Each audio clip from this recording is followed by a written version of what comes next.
Hi, this is Jonathan. Welcome to Phase 3.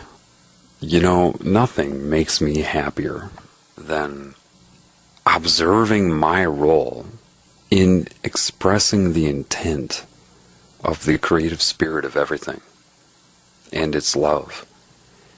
It's funny because the more I try to do it myself, the less it happens. The more I just follow the path, the more it happens. It's really cool. You know, I can tell you that the creative spirit is in no danger whatsoever. It's going to succeed in healing all this.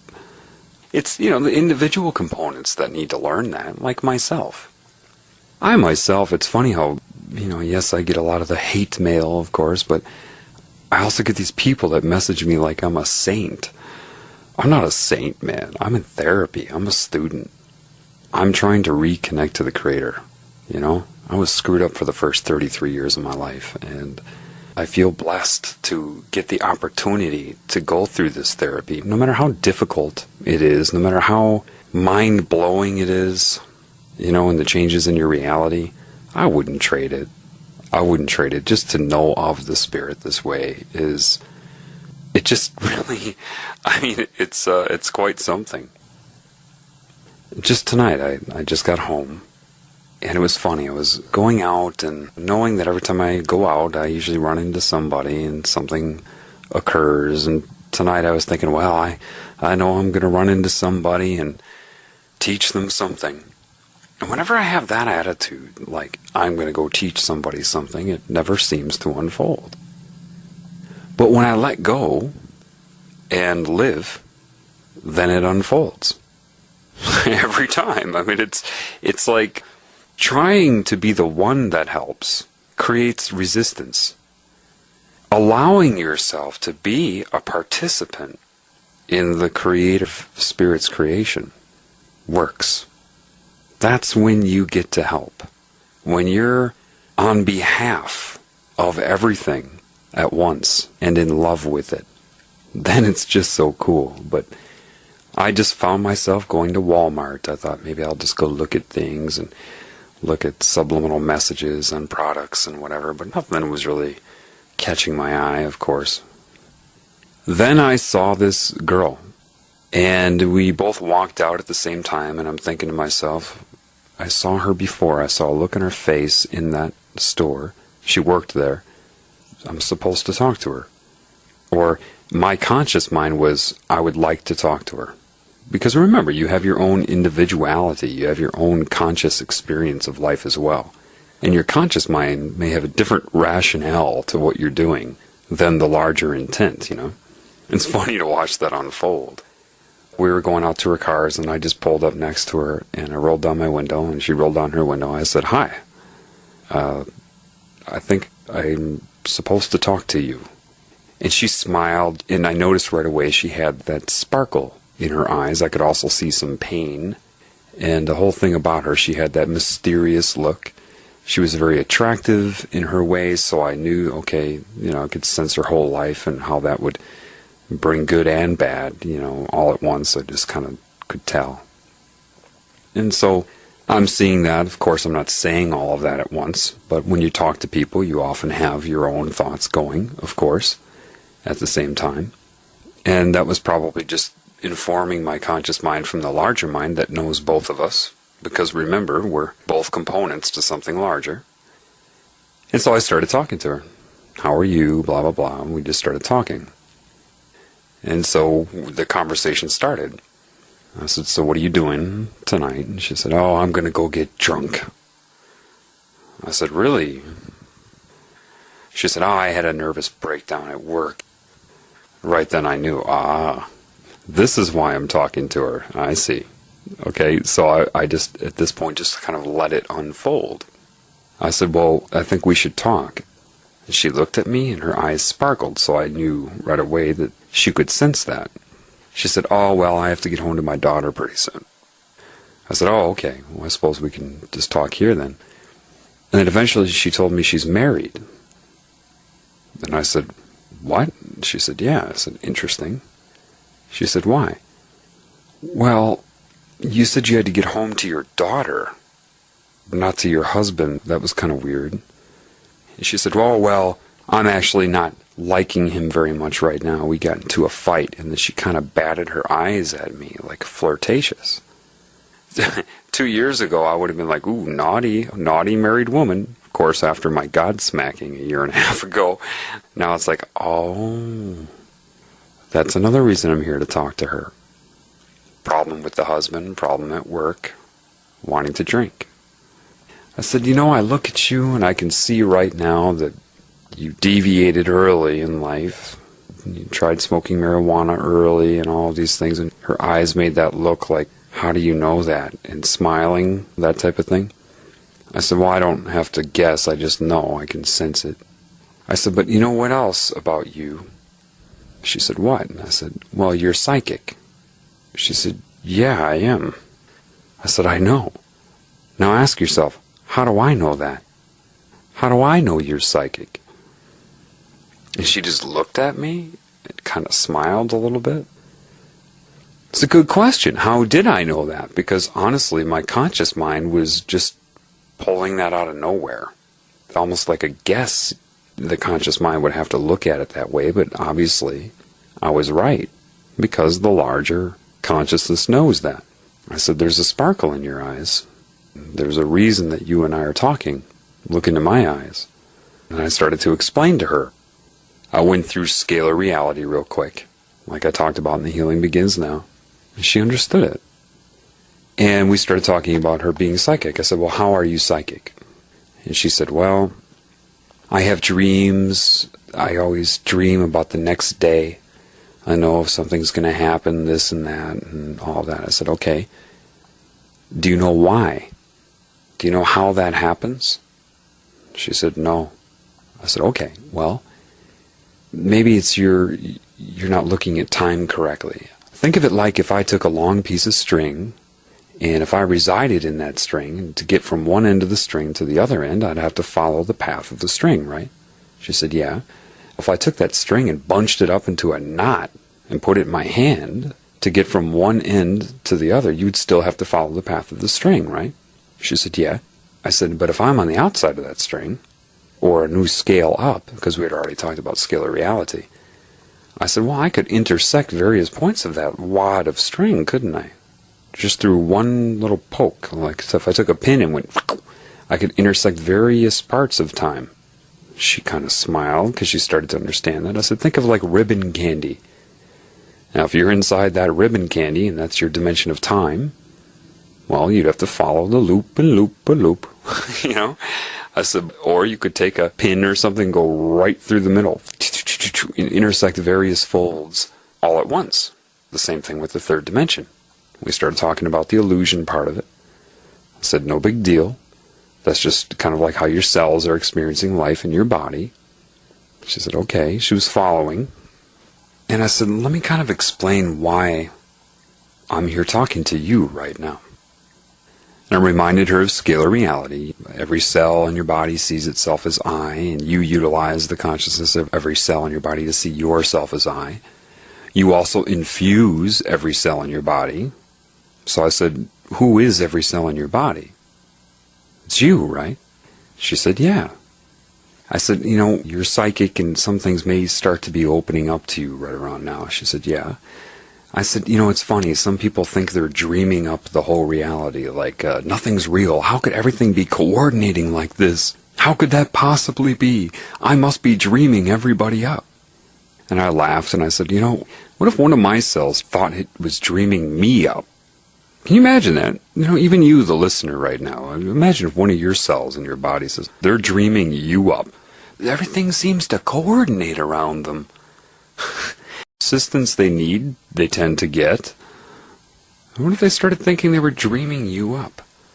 Well, that actually could be a very dangerous thought process. That could be the beginnings of cancer. No cell in your body is dreaming you up. The reason things would happen around it and coordinate around it and sustain it is because you sustain your body, which means you will sustain every cell in your body, correct? So we're laughing about that. And I gave her a little scenario to make the scalar reality functional. rather than just theory or philosophy that we're all part of the scalar reality. I said, imagine I'm sitting out in front of a gas station talking to some guy, right? And he's, a human resources manager at some company. And he's telling me about how two employees are in a fight right now and it's disrupting the work environment, and he has to counsel each one of them to try to solve their problem. And I'm listening to him. I say back, interesting, how did you get into human resources? What drew you to that position? And then his response to me is, oh, well, I'm pretty good at solving problems with people and good at counseling and working things out, and I like to help people. Interesting thing is that at the same time in his life, he happens to be fighting with his wife, for example. And he's been sleeping on the couch for a whole week, they're in this huge fight. Now, he's not telling me that, but he's going through that in his life. When I asked him why he went into human resources, and his answer was because he's good at working with people and solving problems and resolving issues that are problematic between people, it was kind of ironic for him, which triggered a little thought bubble to come up in his head, saying I'm good at solving problems, but here I am sleeping on the couch at home because I'm in a fight with my wife. And he doesn't say that to me. You often are in conversations consciously and you have thoughts that come up, but you don't say all of your thoughts. To him, that would be private for him. But that thought bubble comes up in his head, right? As soon as that thought bubble comes up, I get a tickle in my throat, and I have to clear it, like that. However, it was simultaneous with that thought bubble that came up about him sleeping on the couch and having a fight with his wife, right? The clearing of my throat was coordinated by this larger mind. And that was an auditory event that came into his brain through his ears that tied in and kind of met it like somebody throwing a football to a receiver, and then boom, they intersect and he catches the ball. Same type of thing. Like that. Right when he had the thought about the irony that he's a good problem solver, but he's fighting with his wife, right? So when I clear my throat, the energy involved with that and the timing involved with that set his thought into motion. Now, it meant nothing to his conscious mind. To his conscious mind, I was just clearing my throat. But to his subconscious mind, that would be an anchor, a natural anchor to set that thought in motion. So now he's thinking about it, right? Maybe some girl is walking past on her cell phone and she's about to hang up, and he's thinking how weird it is that he's fighting with his wife. And then she hangs up, and before she hangs up on the phone, she says, "Okay, I love you," and hangs up. To his conscious mind, that's just some girl talking on the phone, but to his subconscious mind, that "I love you" tied into his thinking about the problem with his wife. Now he's thinking consciously, because of that direction subconsciously. She's unaware of it. To her, she was having a conscious conversation with whoever she was talking to, right? Remember, we're all components of something larger. So subconsciously, "I love you" anchored his conscious thought about his wife. And now he's thinking, I love my wife. I shouldn't be fighting with her. I should really make up with her. And right when he thinks that, maybe two other women are walking by in a conversation. One woman says something, and right when they walk past, the other woman responds, "Yeah," like that.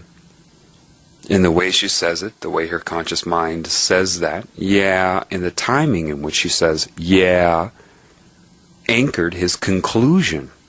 Subconsciously, his conscious mind wouldn't think that she would have anything to do with his thoughts, right? Nor would her conscious mind think that. However, the "yeah" anchored his conclusion subconsciously to direct his conscious mind to want to solve the problem with his wife. And then he thinks to himself, I'm going to solve the problem with her. I'm going to talk to her tonight.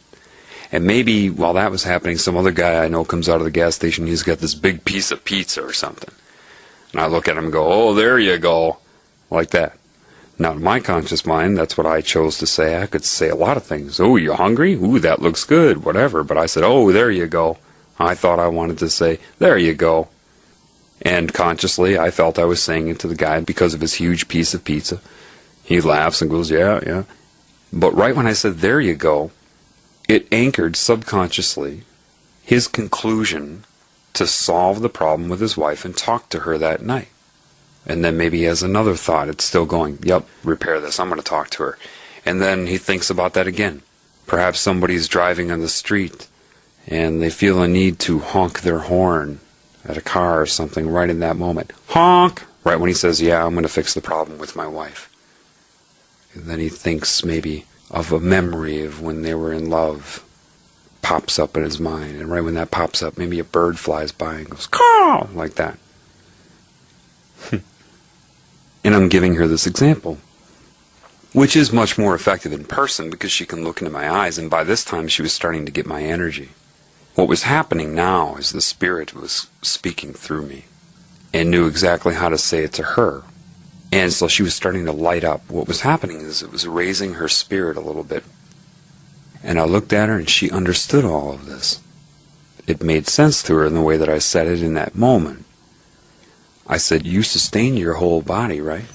She said, yeah. I said, so you will sustain individual cells, right?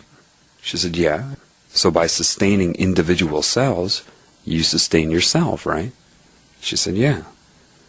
I said, well, what would happen if one of your cells in your body started stealing from other cells or arguing with other cells or fighting with them, killing them, hurting them, coveting them, lusting after them? That's cancer, right? She said, yeah. I said, remember, time is not linear to the larger scalar mind. The truth is, your subconscious mind is the link to the larger mind, utilizing you and myself and everything else you see to see itself as I. And she got it. In the parking lot of Walmart, she got it. I said, so you can see then. Why am I talking to you now? Because if you're fighting with your husband, and you and your husband are both components to something larger, and this Spirit is animating all of that, your tension, your upset feelings towards each other, the negative vibrations, has a scalar effect on the whole. It's going to sustain itself. So the truth is, the reason that I'm talking to you right now, and I gave her that analogy of a receiver going out in football, and the football is thrown, and they intersect. And I made a gesture, and then pointed at both of us. And she smiled. She got it. I said to her, so now you understand. You need to get over your fight with your husband. And she looked at me, and I said, yep. I'm another part of you, and I made her understand that. I said, because of certain belief systems you have, conditioning in your life, the truth is you have the Spirit inside of you, but you form like calluses in your mind, belief systems, blockages, so that you're not able to get the input from your own flow of spiritual energy inside of you. Therefore, the larger scalar reality that we are parts of will circumvent that. And it will get the information to you in a different way. And here I am. Stop fighting with your husband. Don't get drunk tonight. And don't let the people in your workplace give you this breakdown. I said, whose life is this? She said, what do you mean? I said, well, whose life are you living? She said, mine. I said, right. And then she thought about it. I said, yeah. If you're feeling that way, a fight can draw that to you, but love overcomes that. What is love? And we went into that a little bit. I said, now I know you've deviated earlier in your life, but understand that's not your fault. You're a good person. I said, yeah, your personality, because she was kind of sassy, and kind of calloused in certain ways. I said, but that's a program. That's part of the conditioning that you had because you were disconnected from these things.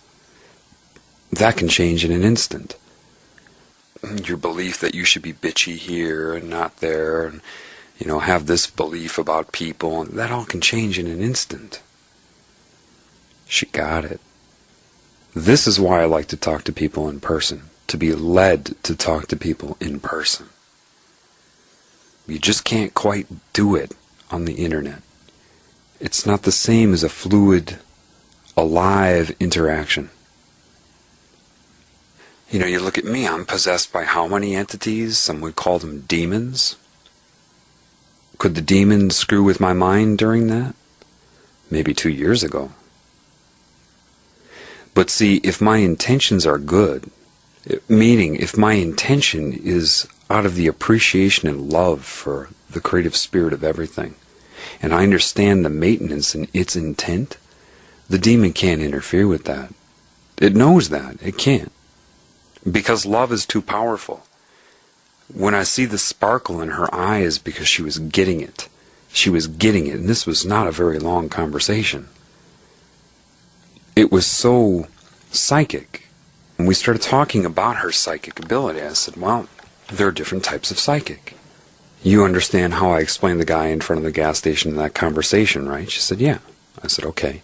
Well, think of it like this. Imagine you and, say, one of your girlfriends back in high school. It was a Friday night, and it was a Friday, and maybe you wanted to get alcohol for that night or something, and you were planning on doing that. And then one of your teachers walks up, and you both are talking about getting alcohol, and then the teacher walks up, and you're like, oh, hi, Mrs. So-and-so. She's like, hi, girls. How are you doing? Oh, we're doing fine, blah, blah, blah. You obviously stopped talking about getting the alcohol, right? And then your friend says, okay, well, I'm going to take off. I'll get those concert tickets tonight. And for a second, you're like, concert ticket? Oh, okay. Yeah, cool. Why'd you say that? Of course, because you don't want the teacher to know you're going to get alcohol. So because of the context, because you both knew what you were talking about, it was easy for you to infer that the concert tickets meant the alcohol, because you weren't talking about concert tickets. She said, okay, yeah, I get that. I said, yeah, everybody has done that. You know, it's just that way of changing the symbol or word that you're using, just changing the meaning that you apply to it because you have an understanding. I said, well, if you're psychic, and what has happened to me is, if you go up a few levels from that, that type of thing is in real time and ongoing. This is how the Illuminati communicate. Imagine if you're psychic, you still speak, sure, but through psychic understanding, you can change things up. And to the conscious observer of your conversation who isn't psychically communicating, they have no idea what you're talking about. But if you're psychic with each other, you can keep changing what things mean and seem to be talking about something else. But really, you're changing the symbolism for the words that you use from moment to moment. You just know. I know this because I've experienced it. And she got it. A Walmart employee in the United States of America smiled. And she gave me a smile with this kind of squint in the eyes like, I get this. I know what you're saying. It helped her because she's had a lot of psychic experiences. But she didn't really know how to put it together in her head. And I'm telling you, it doesn't take very long if you know what you're talking about and you follow the intent of the creation spirit. It knows what to have you say. And that's how you do it. That's how it works. That's how psychic people kind of talk to each other. The ones in the elite, that's what they do. And I laughed with her because I said, you know, it's funny, isn't it?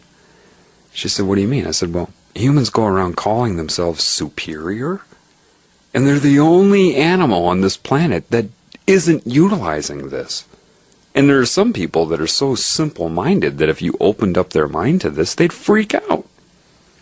And animals, even the most simplistic animals, use this every day. I said, how do you think animals find their way around? How do you think a lost animal finds its way home? The superior human says, I don't understand that. How do they find their way home? How does a butterfly make it from South America to Canada? And the butterfly's brain is tiny. It doesn't memorize all of that stuff. It's utilizing the cues from moment to moment with the guidance of the larger scalar reality.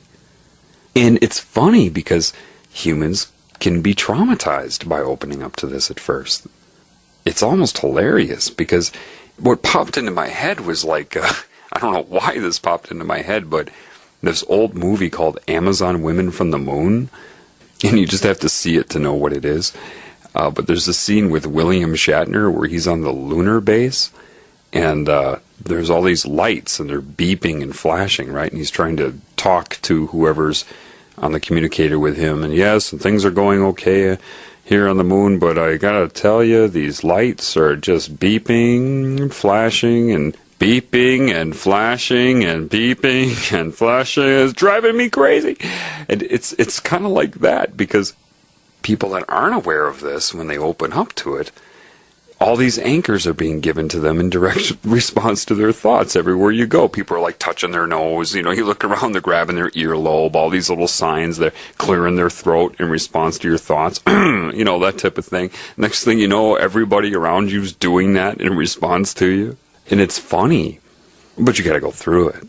But it is funny, because it happens all the time. But it's not that you're dreaming everybody up. It's that you're all components of something larger. The beauty is you'll have your conscious experience of that. Like I told her, I said, you know, this is what's happening.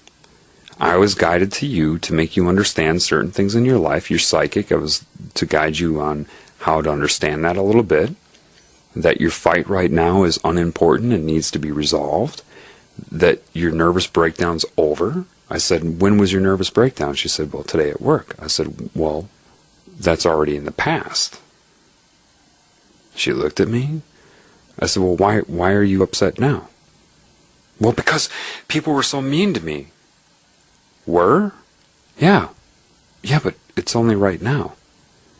And it's one thing to maybe hear that on tape. It's another thing to have the eye contact, the energy. See, our energy bonded like a covalent bond between two atoms in that moment. So we had the exchange of intent, and I was able to communicate with her. And that was it. Then I said, okay, I mean, so you understand that? She said, yeah. And she was just smiling, and you could see her whole state had been changed. All kinds of questions answered for her in just like a half an hour, not even a half an hour. And I said, okay, nice meeting you. Bye. And she smiled and rolled up her window, and bye. Everything changed. What really happened? We're both parts to something larger, and it directed me to her for that reason. Now, my conscious mind also had its own experience of that. A conversation with a girl who got to philosophize about this, explain a few things, you know, but there were many other things happening in that conversation that my conscious mind was unaware of, that her conscious mind was unaware of, but her state was evidence of it. The way she felt by the end of it was the evidence of all the things happening. Energy and all kinds of things I would have been unaware of. And that's beautiful. It's beautiful because that was the spirit maintaining itself. That's all. Okay? And if you haven't figured it out yet, this is how they extracted neuro-linguistic programming, by the way. It's funny, I get people that send me messages and say, boy, it sounds like you must have studied up on neuro-linguistic programming. No. And another guy's like, you sound like a neuro-linguistic programming connoisseur. Nope. What do you mean, no? What do you mean? Like I read about it? Like I had to watch a video? No. I'm being taught by the Spirit from the ground up. So I don't need to memorize that, you see. Somebody referred me to a Richard Bandler video. That was funny. I only needed to watch it for a minute just to see what he was calling it. Oh, you're calling it neuro-linguistic programming? Okay. So that's what you call it. And I know he's aware of some of this. He's talking about the submodalities of speech and how they go to the subconscious mind and everything. But see, his intention is quite different. See, in his speech, in his lecture, he has hypnotherapists and psychologists all there to learn NLP, right? They're not learning a thing. I know they're not, even though he's teaching it to them. How do I know that? Because he's programming their mind throughout the entire lecture. It's ridiculous. And there's a lot of things that, well, I'll have to show you. I guess maybe I can put a clip of it for you. There's one sequence where he literally programs people with NLP to resent God. Because I have a tendency to talk real quickly. One of the things that I'd like to point out to you right out of the gate is that the most unconscious process that there actually is the understanding of language itself. that even if a language is your native language, you don't know how you understand the sentences. It's one of these marvelous pieces of programming that goes on, that people always act as if language is a conscious process. But actually the words flow right in, and you have a built-in genetic mechanism that processes meaning at the unconscious level. So your choice is either to raise your hand or to just go unconscious. Okay, so if you pay attention to the dual meaning there, what he's trying to tell you is that there is no consequence. This is what he's talking about. He's using dual meaning with gestures, and he's a master at this. That's why it goes unnoticed to most people. Pay attention to his dual meaning. You guys like that? Now, open your eyes and hold that thought, because the increase that you made in your own pleasure is called running your own brain. This is what it feels like to be in charge of your brain. It means you can feel good. Now, it means when you feel bad, you just turn the brightness down, push the pictures away. See, how many of you, have thought about you're going to go do something and you think it's going to be unpleasant? And so you suffer and suffer and suffer, and when you get there, the place is closed. You know what I'm talking about? Right? It's like, why make yourself suffer? How many of you have thought about doing something, and you think it's going to be unpleasant, and you suffer and suffer and suffer, and when you get there, the place is closed? That's telling you that you're not going to go to hell. There is no hell. Why suffer? There is no consequence to deviating from the creative spirit.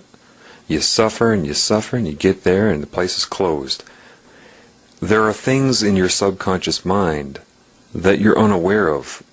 When he says those things, it helps to implant subconscious beliefs that may or may not surface in the moment. This in and of itself won't do much, but as you put things together in progression, it starts to shape the mind. But yet we've been trained, we've grown and built patterns that this is what we're supposed to do. You're absolved. You don't have to do that anymore when you learn that you could sit right here and increase the pleasure that you got from something you enjoyed. If you notice, he's really talking about pleasure. Now remember, mind control is also highly based upon pleasure and pain. Seeking pleasure and avoiding pain. The idea of good offsetting bad. The binary bipolar consciousness. Bouncing you back and forth in your mind between good and bad like a tennis ball in a tennis match.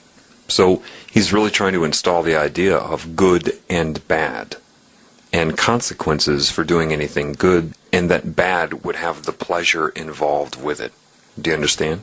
See, to me, like the kinds of things that are worthwhile to take NLP to do is like how many of you are in a relationship, whether you're married or not, I don't care. But I mean, you're a couple of some kind, right? Wouldn't it be nice if every time you saw the other person in the couple, the feelings that you had were just totally outside? I mean, you just lit up like a light bulb and enjoyed it? Isn't it? See, that's to me is worthwhile change. That's the kind of stuff I'm after. A lot of people go, well, sometimes I feel bad about this. And I stop it. To me, what I want to do is take all the good feelings and be able to really amplify them. Now, what the steps we're going to go through is the first thing I want to do is to sort out this thing about elicitation. Come on in. Why don't you come with me, little girl, on a magic carpet ride? Now, I always love it when the guy comes in to change the coffee and stuff. I like to throw embedded commands at them. Next time one comes in, you watch. See what we can get them to do. And it really freezes that frame in that picture. It's like talking about fall and a trip you're going to go on. It's nice that there's a set of stairs. It's a hobby. Everybody has to have one. Learn your language patterns.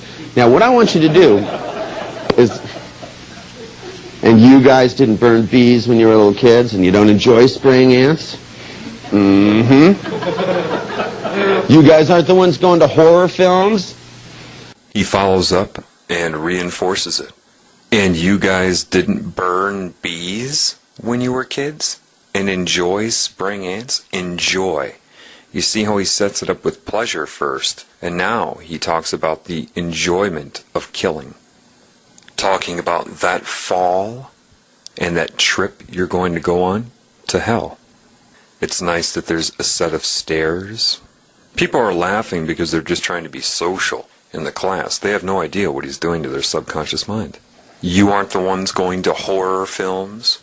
First of all, there's a certain group that writes these horror films and floods you with them and gives you subconscious NLP and subliminal messages to think in your mind that you want to go see them. He's placing the blame upon you and your lack of judgment because you have no idea of the sublime control of your mind. He's just programming that as he goes. He's very good. You have to take them seriously. See, when I was in college, you guys will get a kick out of this. The only course I ever flunked was Psych 1A. And I got a D in speech. And so what do I end up doing? Lecturing the psychologists. Just shows you about American college education. Now, the thing, my belief system says, oh yeah? So you think your God is tough? Now, the thing is that for me, once you start to take and learn how to switch submodalities. Oh yeah? So you think your God is tough? Your God. That's a demon speaking through him. That's exactly what's happening. And this is just a few clips of this guy. I highly suggest you download the Hypnosis Party Pack, where there's lots of his videos in there. He's always referring to his affinity for demonic mentality. Of course, they never say it directly, but they often will refer to it. So you think your God is tough. What does that mean? We decided that what we should do is to amplify the person. So that what we do now is we build a different kind of an anchor. The kind of an anchor that we built. You want to come up here and help me? Would you come on up here? Yeah, you have that confused look on your face that always makes a good demonstration subject. The unsuspecting soul. Just sit down and trust me. Yeah, and uncross your legs here. You don't have to be ladylike right now. I need your leg. Okay. The unsuspecting soul. Not person. Not person. Not human. Not individual. The unsuspecting soul. Show them it works. Now, the way in which I built the anchor is instead of anchoring by location, what I did instead was to build a sliding anchor. The first time I elicited the response, so if you stop, and what I'm going to have you do in this exercise is I want you to have the person think of something which they consider to be one of the most intense, pleasurable experiences they can think of. And tell them to think of whatever comes to mind. Ooh, yeah. Hey, look, if you're going to make life wonderful, go for it. You know, don't think of something which would be nice. You know, fuck that shit, man. Go for it. You know, I mean, this is where you put the fun meter to the red line, you go, ching, right? And you make the sparks off the guardrail, and you think, you know, how exciting can I make my life? See, a lot of people are thinking, you know, does he like me? And so I always ask myself the question, how much fun am I having yet? Now, you've got to understand that the ruling elite, which none of you seem to be able to identify yet, because they're possessed by demons, one of their biggest focuses other than fear is sexual energy and sexual deviance. The idea of getting the people they do not identify with to be sexually perverted, to tear them away from God, to tear them away from the Creator. Sexual deviance. These people are very prevalent in the pornography industry as far as creating the movies. You'll know this when you wake up. You'll feel it. They are very intent on trying to make you sexually perverted, sexually deviant, thinking about you only and your own pleasure, because they want to harvest your soul. And that is the way to tear you away from true knowledge. Use your hands. That's what they're there for. Right? It's just the same thing as if, you know, you go, is there anything that would stop you from buying this? And the person looks up, you go. They'll go, no? Good. Sign this. Can you feel this would be useful? For those of you that question when I did that NLP video with Fox News and I said Sean Hannity was pulling his hands down as a gesture to take away a person's will, to take away their energy, he just showed you. Who? What? Now, the other thing you can do is I would recommend that you go ahead and do a little housekeeping. Remember that as long you want to keep it hot while it's hot, that, you know, maybe you can go through, and I would recommend, just for the hell of it, that you go, oh my God, trying to strangle me here.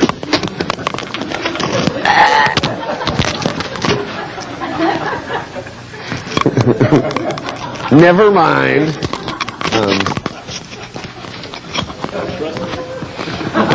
Now this is the most important one, and I know that most people missed this, so I'll play it again for you.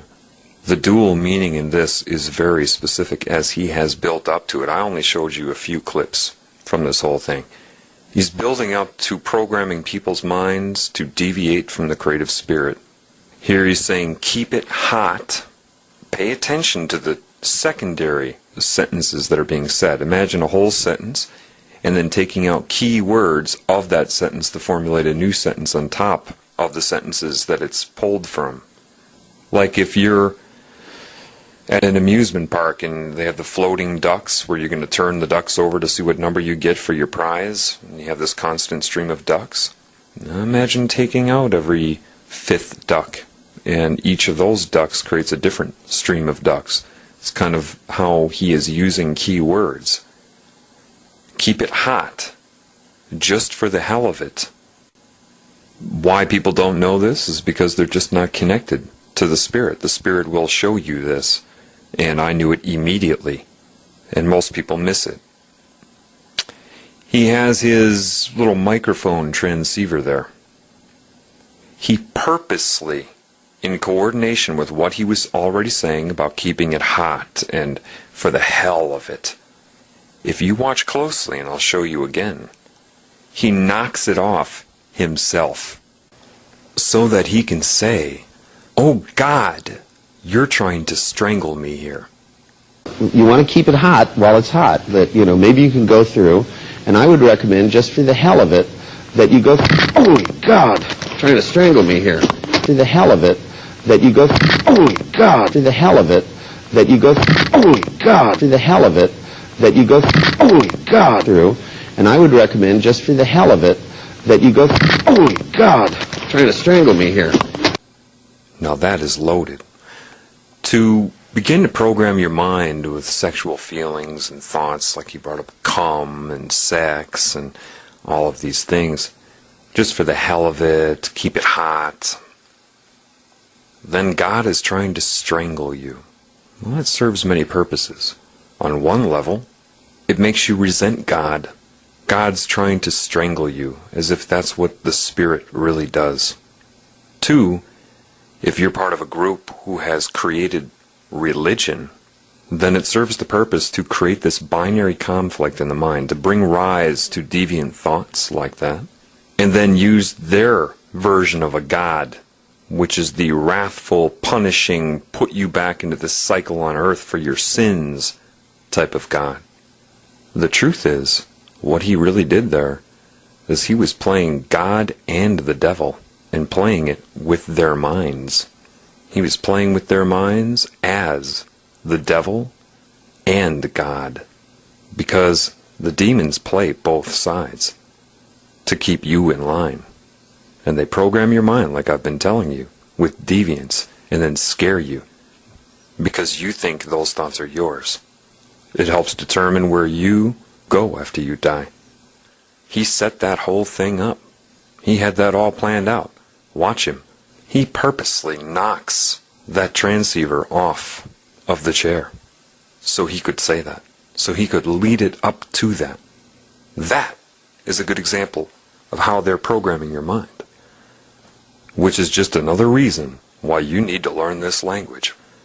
why you need to connect to the creative spirit, so it can show you that, so you don't even have to assess it. I myself saw it the first time, knew what he was doing throughout the whole lecture. I think it's time you connect to the creative spirit, the real God, because the creative spirit has had enough of that type of thing. Through, and I would recommend, just for the hell of it, that you go, holy God, trying to strangle me here, through, and I would recommend, just for the hell of it, that you go, holy God, trying to strangle me here, through, and I would recommend, just for the hell of it, that you go, holy God, trying to strangle me here, through, and I would recommend, just for the hell of it, that you go, holy God, trying to strangle me here. So anyway, you can download a torrent called the Hypnosis Party Pack. Somebody referred me to that. And just do the videos of Richard Bandler. Now, you can watch his other video, Richard Bandler, I believe it's called Neurohypnotic Repattering. Watch it. See how many times he refers to himself almost directly as being possessed by a demon. He mocks Christ in it, makes fun of the crucifixion.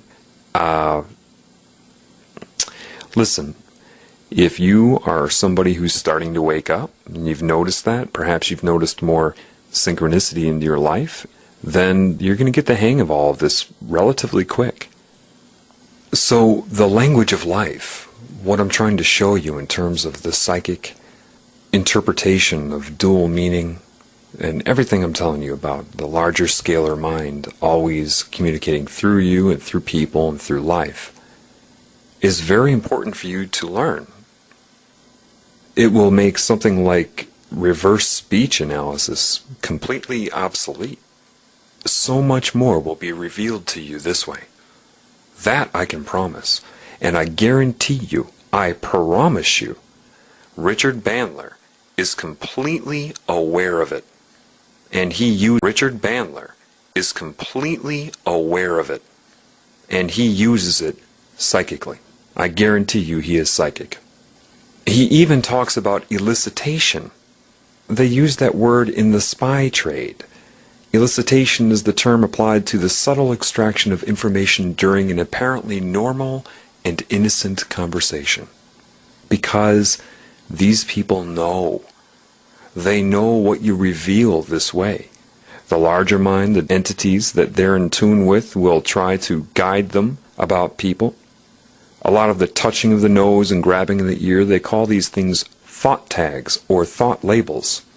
And you can do that with things like phonetically accelerated hypnotic commands, sure, but if you're psychic, you can invoke them that way. This is what I'm talking about. These type of anchors. It is this knowledge that made it possible for them to create neuro-linguistic programming. So, anyway, let me get back to the discussion, okay? Understand, I hope you listened to The Healing Begins Now before this, or you're just not going to have an understanding of what I'm talking about. Remember, you have this consciousness, this disconnected energy that's kind of plugged into everybody, right? Well, part of the way it separates you from the larger part of you is hijacking this normal way of sustaining life. This is the new language, actually, your old language. You see, you can have linear words, you can have speech and gestures and all these things to coordinate with life, sure. But without the navigational guide, without the connection to the assistance of the larger mind, you're lost. And so they took that away from you and created things like psychology so that anybody would know that would speak of these things. You'd say, you're delusional, or you're reading into things. Oh, so I guess every single spiritual elder that has ever walked the face of earth was delusional, huh? Oh, okay, and that includes Christ? Delusional, huh? Christ knew this. People, every animal knows this. This is how they get by. This is exactly how they get by. But these demons, derivatives of the larger consciousness, hijack this process. Let's use football again. Think of like starting an offensive play, and you send out 3 pass receivers. So you're going to have 3 pass defenders. They're going to try to intercept that football or block it. Demons will do the same thing. Why? Because to attack life on Earth and everything, they have to assess how Earth communicates with itself. But they are aware of scalar reality, so they know that you need to be disconnected from that. And you are somewhat, because I told you that this consciousness will unplug certain parts of the larger scalar mind of Earth from you. You know, the parts that it uses of you to see itself as I, and then plugs into it so it can use you to see itself as I. And it's kind of half and half right now in each person. Well, depending.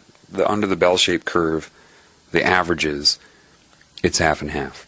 For example, and it's not always like this, okay? For a person like me, it will be. But not for the average person. But if I were talking to that guy in front of the gas station, say a demon wanted to mess him up, well, the woman walking by that anchored him with yeah, her response would have been no. And her conscious mind would have rationalized why. I wouldn't have cleared my throat to a positive thought. It would have been to a negative one. Instead of saying, there you go, to the pizza, maybe I would have said something like, that's crazy, you know, or something like that. They can play your ego just like the spirit can play your ego. Absolutely.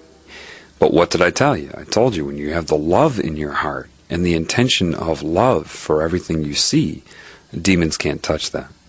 They just can't. I mean, you'll see that for yourself. It's like when you can look through a person's body and their ego, whatever personality they may think they have, and see the larger reality, the larger intention, you fall in love with people again. It's a wonderful feeling to actually care about people again. And demons can't touch that. And they know they can't touch that. Because you're talking about the creative spirit, man. If you're on its behalf, it's going to back you up. And it's going to back up anybody you talk to. It won't override their attempt. Because your intentions are good, you see. Your intentions are of love. And so love will rise up and take command of your ego. And the demon can't get around that defense. The demon can play your mind like nothing. But love, like I told you in The Healing Begins Now, takes command of the ego. It commands all structure. So it doesn't matter how many demons are trying to mess with a conversation. If you're trying to mislead somebody, if you're trying to do something in a detached fashion, or you're not interacting on behalf of the creative spirit, then a demon can mess with it. No problem. No problem whatsoever. Because my example of the ego, or the conscious mind, is kind of like a piece of clay on a potter's wheel. No, of course, not exactly like that, but it's a good metaphor. It's always set in motion, it's always spinning. All right? But what is taking its hands and putting it on that piece of clay to mold it can be variable. It could be the spirit, or it could be mind control, technological mind control, subliminal messages, entities. Think of a person's personality kind of like a instant messenger chat window. When you're speaking to somebody with instant messaging, you have one chat username, and everything that comes through in the form of text, you attribute to that one username. But you don't know if at that person's home, if 5 different people come by and type something and hit enter, because it will all come through under that one username. At most, you'd be like, you're kind of up and down, or kind of like a split personality. Well, the personality is obviously more than a username. It can think, it can calculate, it has a history, a memory, but it's always spinning and in motion. Mind control is, when you're talking about psychic mind control, it's not like your mind is negotiating with it. It's more like, my thoughts are your thoughts. That's how they control your ego. For example, if they want to think for you, they just think in your voice from the first person. That would be psychic control of your mind. I think this, I think that, whatever. And then you're thinking it. Love can defend against that. It just does. All right? I'm telling you. You really need to connect to the creative spirit. Now, why am I telling you about this language? Because this is the language of life. And what will happen is, first of all, you need to understand something. It's kind of like playing guitar. All right? Say you've never played guitar before, but it appeals to you. Or any instrument, but I'll use guitar. And you want to play guitar, and you pick up a guitar, and you're thinking to yourself, oh, I want to play this Dave Matthews song. You've never played before. You don't have the calluses formulated on your fingertips. You don't have the muscular strength in your fingers, the neuromuscular coordination to play. And you play, and it's just like one string at a time. And you're sitting there, you're struggling, you're trying to get each finger on each string, and you feel totally uncoordinated. It's just muted and sounds awful. Now, a lot of people do that, and they're pissed because they assume they're going to be able to play their favorite guitarist music, and they can't. And then they give up right away. Screw this. It's too hard. But for any of you that haven't given up, you know. You stick with it, you start to get the calluses, you get the strength in the fingers, and you can't quite get the chord yet. You can put your fingers on each string and play it, and it sounds good, but you can't just land all your fingers down at once. You look at other guitar players that can do that, and you're like, how do they do that? And they're not even looking at it either. How do they do that? Right? And you try it, maybe you go through some exercises and you screw it up, but then there's that salient moment. Maybe you take a break from guitar for a few days, right? And your brain starts rewiring. You don't even know it. Right? And then that one day you just pick up the guitar and you just, for the heck of it, you just try to play a chord all at once, and wham! You nail it. And you can't believe it. Wait a minute. I just landed all my fingers down at once. I can do it. And it just seems to happen, right? This is kind of why I was led, of course, to the Karate Kid video. You all have learned so much, you just don't know it yet. You don't know it. In your own lives, what you're going to find, know it. In your own lives, what you're going to find as you go through this process, that there are so many things that have happened in your life, and those are very important, because it's one thing for someone to teach you and try to induce something new. It's another thing to have already gone through it so you can look back in retrospect and have that and be like, yes, I've seen that before. Yes, I can draw upon that. I can draw upon this. It's all about putting it together like Miyagi did with the wax on, wax off and all that stuff. He had learned it, he just didn't know it yet. Same thing here. A lot of you, after the healing begins now, started experiencing synchronicity, you call it. Things just started happening way too often that it had to be more than coincidence. You started getting messages when you needed them, right? And if you were upset, you started getting hate mail. All these things started happening. Some people didn't know how to handle that. Am I dreaming this whole reality? Another thing people will say is, life is just a reflection of yourself. You're just bouncing your own mind off everything back onto yourself. Well, yes and no.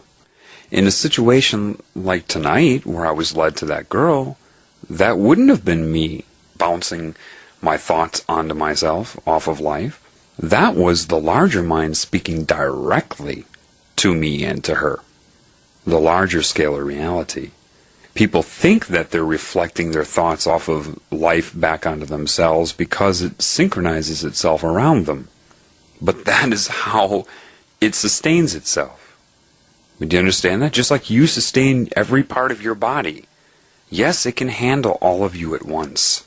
You handle every single cell in your body. Do you know how complex the cellular processes are for each cell? And you do all that. You manage all of that. So what is the creative spirit then? Do you get it yet? It's it's the spirit, man, animating everything, every cell in your body and every person and earth and everything up and up and up. That's creation. It's real. Yes, every animal knows it. Listen, maybe it's time that superior humans catch up to all the other animals.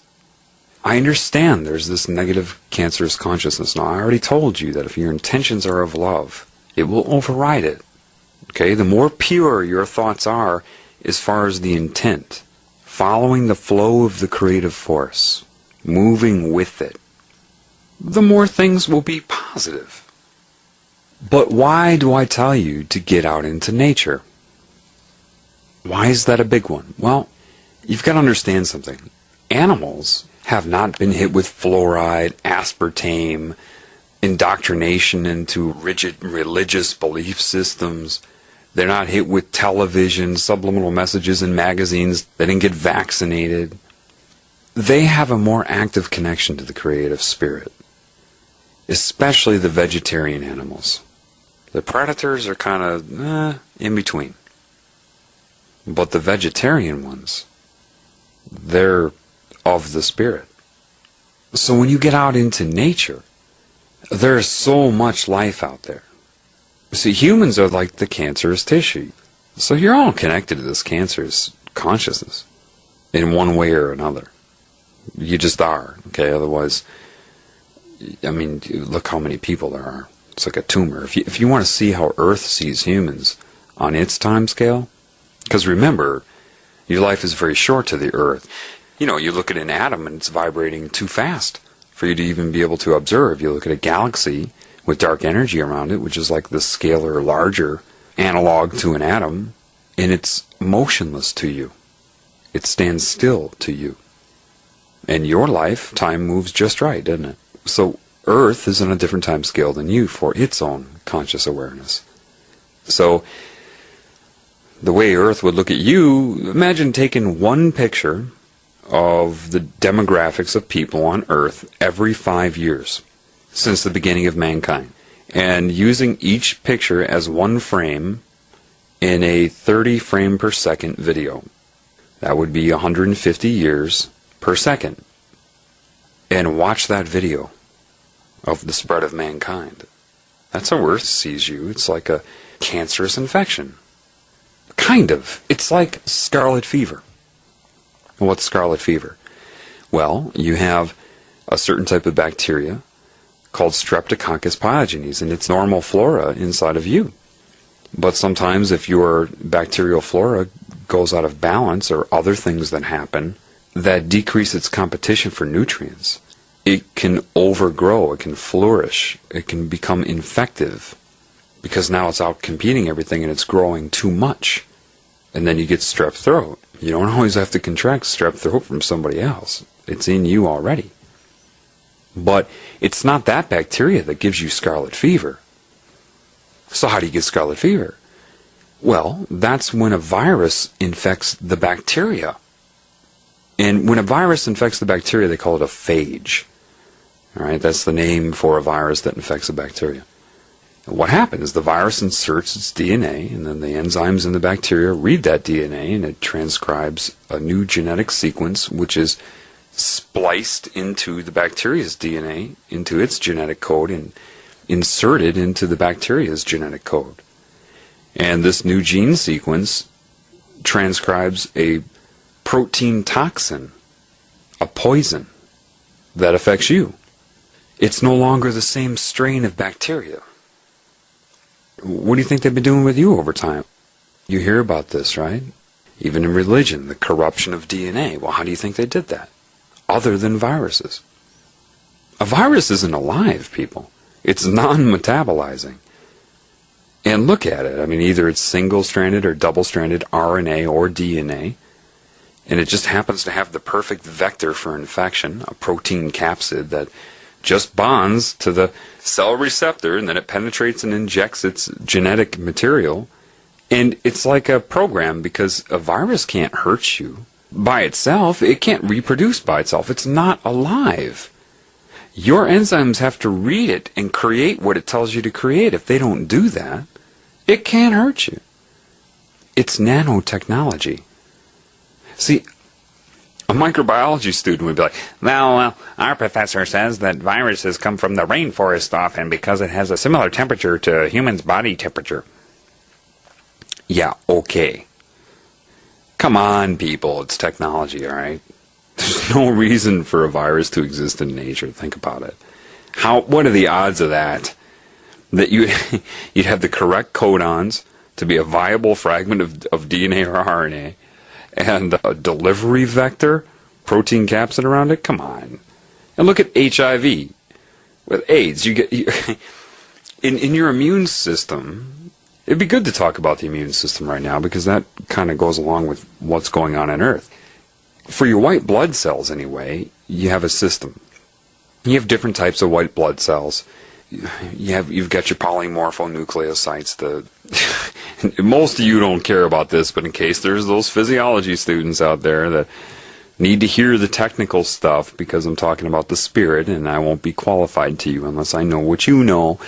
Yes, I know what those are, the eosinophils, basophils, neutrophils, okay, and then you've got your monomorphs, and those are the T and Bs, and the monocytes, which you call a macrophage when it's in the body because it's mobile. The macrophage is kind of like the cop, all right? It's always going around your body sampling stuff, looking for anything that it would consider to be an antigen or something that it sees as foreign to the body. So if it finds something like a bacteria that's foreign, that's infective, it will engulf it. That's why they call it a phagocytical cell, P-H-A-G-O. Phag means to engulf, to eat. Cyte means, well, cell. So it's a phagocyte. And so it will engulf it and then display its material, the contents of the bacteria, on its cell wall. Then it takes a little trip into, say, a lymph node.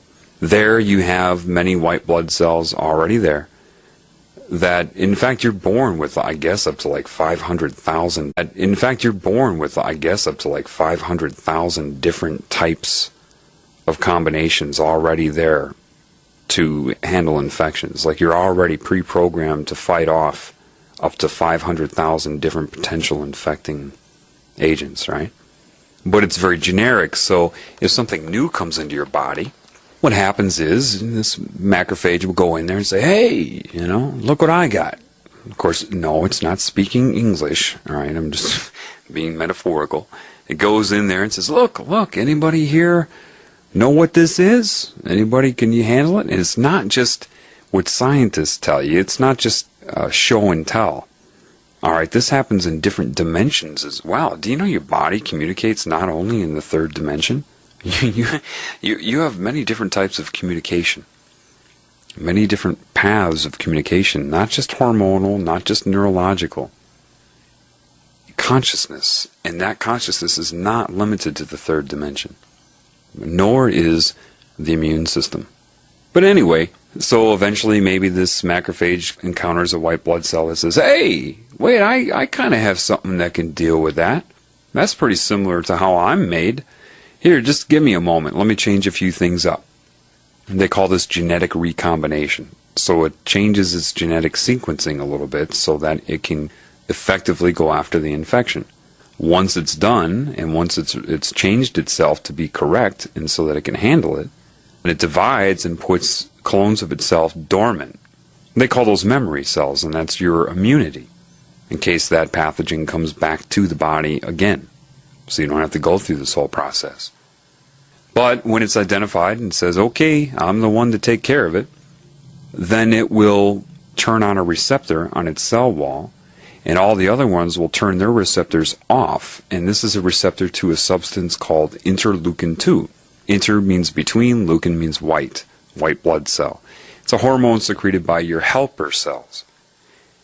And what this hormone does is it causes rapid cell division.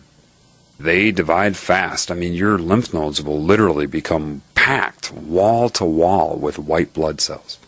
This is why a doctor will feel your lymph nodes, right? If they're swollen, that means that your immune system is trying to fight something off. HIV goes after the helper cells, the one that secretes interleukin-2. So without that, you don't get the rapid cell division. Yeah, I'm sure that just happened to show up in the rainforest somewhere as a freak of nature. No, man. Viruses are nanotechnology. Let me explain why I'm talking about the immune system here. This is not a lecture in physiology, even though it may appear to be that way. It's not a lecture in immunology for the sake of immunology. See the patterns. Why would I be talking about genetic recombination of a white blood cell? Because Earth has a similar situation going on, but just on a larger scale. So the people that are, quote, waking up are undergoing a similar process.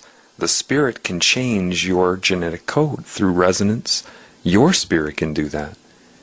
Part of you, your awareness, your understandings, your learning of this language, is similar in its pattern to genetic recombination. What it's doing is better equipping you to handle the problem. Learn to recognize the consistency of life, its patterns throughout all scales. This is why I wanted to demonstrate for you that this exists. And if you know it exists in your body, why would it be any different on this scale? Part of your learning this new information, opening up your awareness and such, is part of a similar process to genetic recombination of a white blood cell, enabling you to help. Okay? Anyway, viruses add genetic sequences. That's what many of your infections that you pass off as a cold here or the flu there, they're actually changing your DNA. Yes. But how do you resist a virus? Well, I've told you this in The Healing Begins Now. If you forgot that, go back and listen to it. What's a carrier? You hear about carriers. Well, this person's a carrier. They're not suffering from the symptoms, but they're a carrier. Well, if you're a carrier, that means that your white blood cells obviously didn't consume the virus. They didn't eradicate the body of the virus. Otherwise, what are you carrying? Generally, because the virus is just too small. It's too small or intracellular or something. But why aren't you manifesting symptoms of it? If one person gets the wart virus and expresses warts once and then does not express warts again, and another person gets it and keeps expressing them, what's the difference? Well, the one that doesn't express it figured it out. Hey, this is doing all this stuff. Don't read that, basically. And then transmits that information throughout the entire body. Everybody, listen up. This genetic sequence, don't read it. It does this, this, this, and this. Ignore it. And see, the thing about a virus, if you don't read it, if you don't follow its instructions, it can't hurt you. Period. Well, same thing kind of with mind control. If you allow your spirit to be raised from the dead, if you allow love to come up and command the ego, it can permeate your subconscious realms, even if your conscious mind is unaware of it, and not read the input of a demon or mind control or all these other things. Do you understand? So what am I getting to then right now? Basically, the earth and the spirit through the earth has assessed this infection. What is it doing? How are people under this trance? What is going on? Because people are being used to consume earth. They're drilling up the oil, digging up the gold and silver, all the minerals and crystals and all these constituents that the earth needs for its body on its time scale. Humans are eating earth alive, all right? Because they're connected to a consciousness that is doing that, just like cancer cells eat you alive. They eat up your essence. You know, something similar like that, okay? Think of it maybe like scarlet fever. That's another way to look at it. You know, our DNA has changed. We were more simple as far as intellect before, but we were connected to so much more knowledge before. And they upgraded our cortex so that we could carry out the functions to eat the planet. All right? This is where psychology comes in. Because they knew that if they upgraded our cortex somewhat, if we developed the ability to question, they've got to put out many of these fake answers. All right? That's where the whole thing comes from. Because if you question, you're going to start to question, wait a minute, what are we doing? We're evil here. We're eating animals. We're consuming the earth. That's not right. So that's what they use mind control for. This larger consciousness, you hear about a queen. They worship the queen and all these things. Well, look at how a beehive works. Look at how ants work. They found that if you kill the queen bee or the queen ant, the ants don't know what to do. They're lost. They're chaotic because they're mind controlled by the queen. Certain creations, people, are not indigenous to Earth. They're creations of something that happened a long time ago, like even predators. Generally, there's no such thing as a predator. Life on Earth is crazy. But they changed the resonance. How hard is that? How hard is it to create a predator when you are like these beings or this cancer consciousness?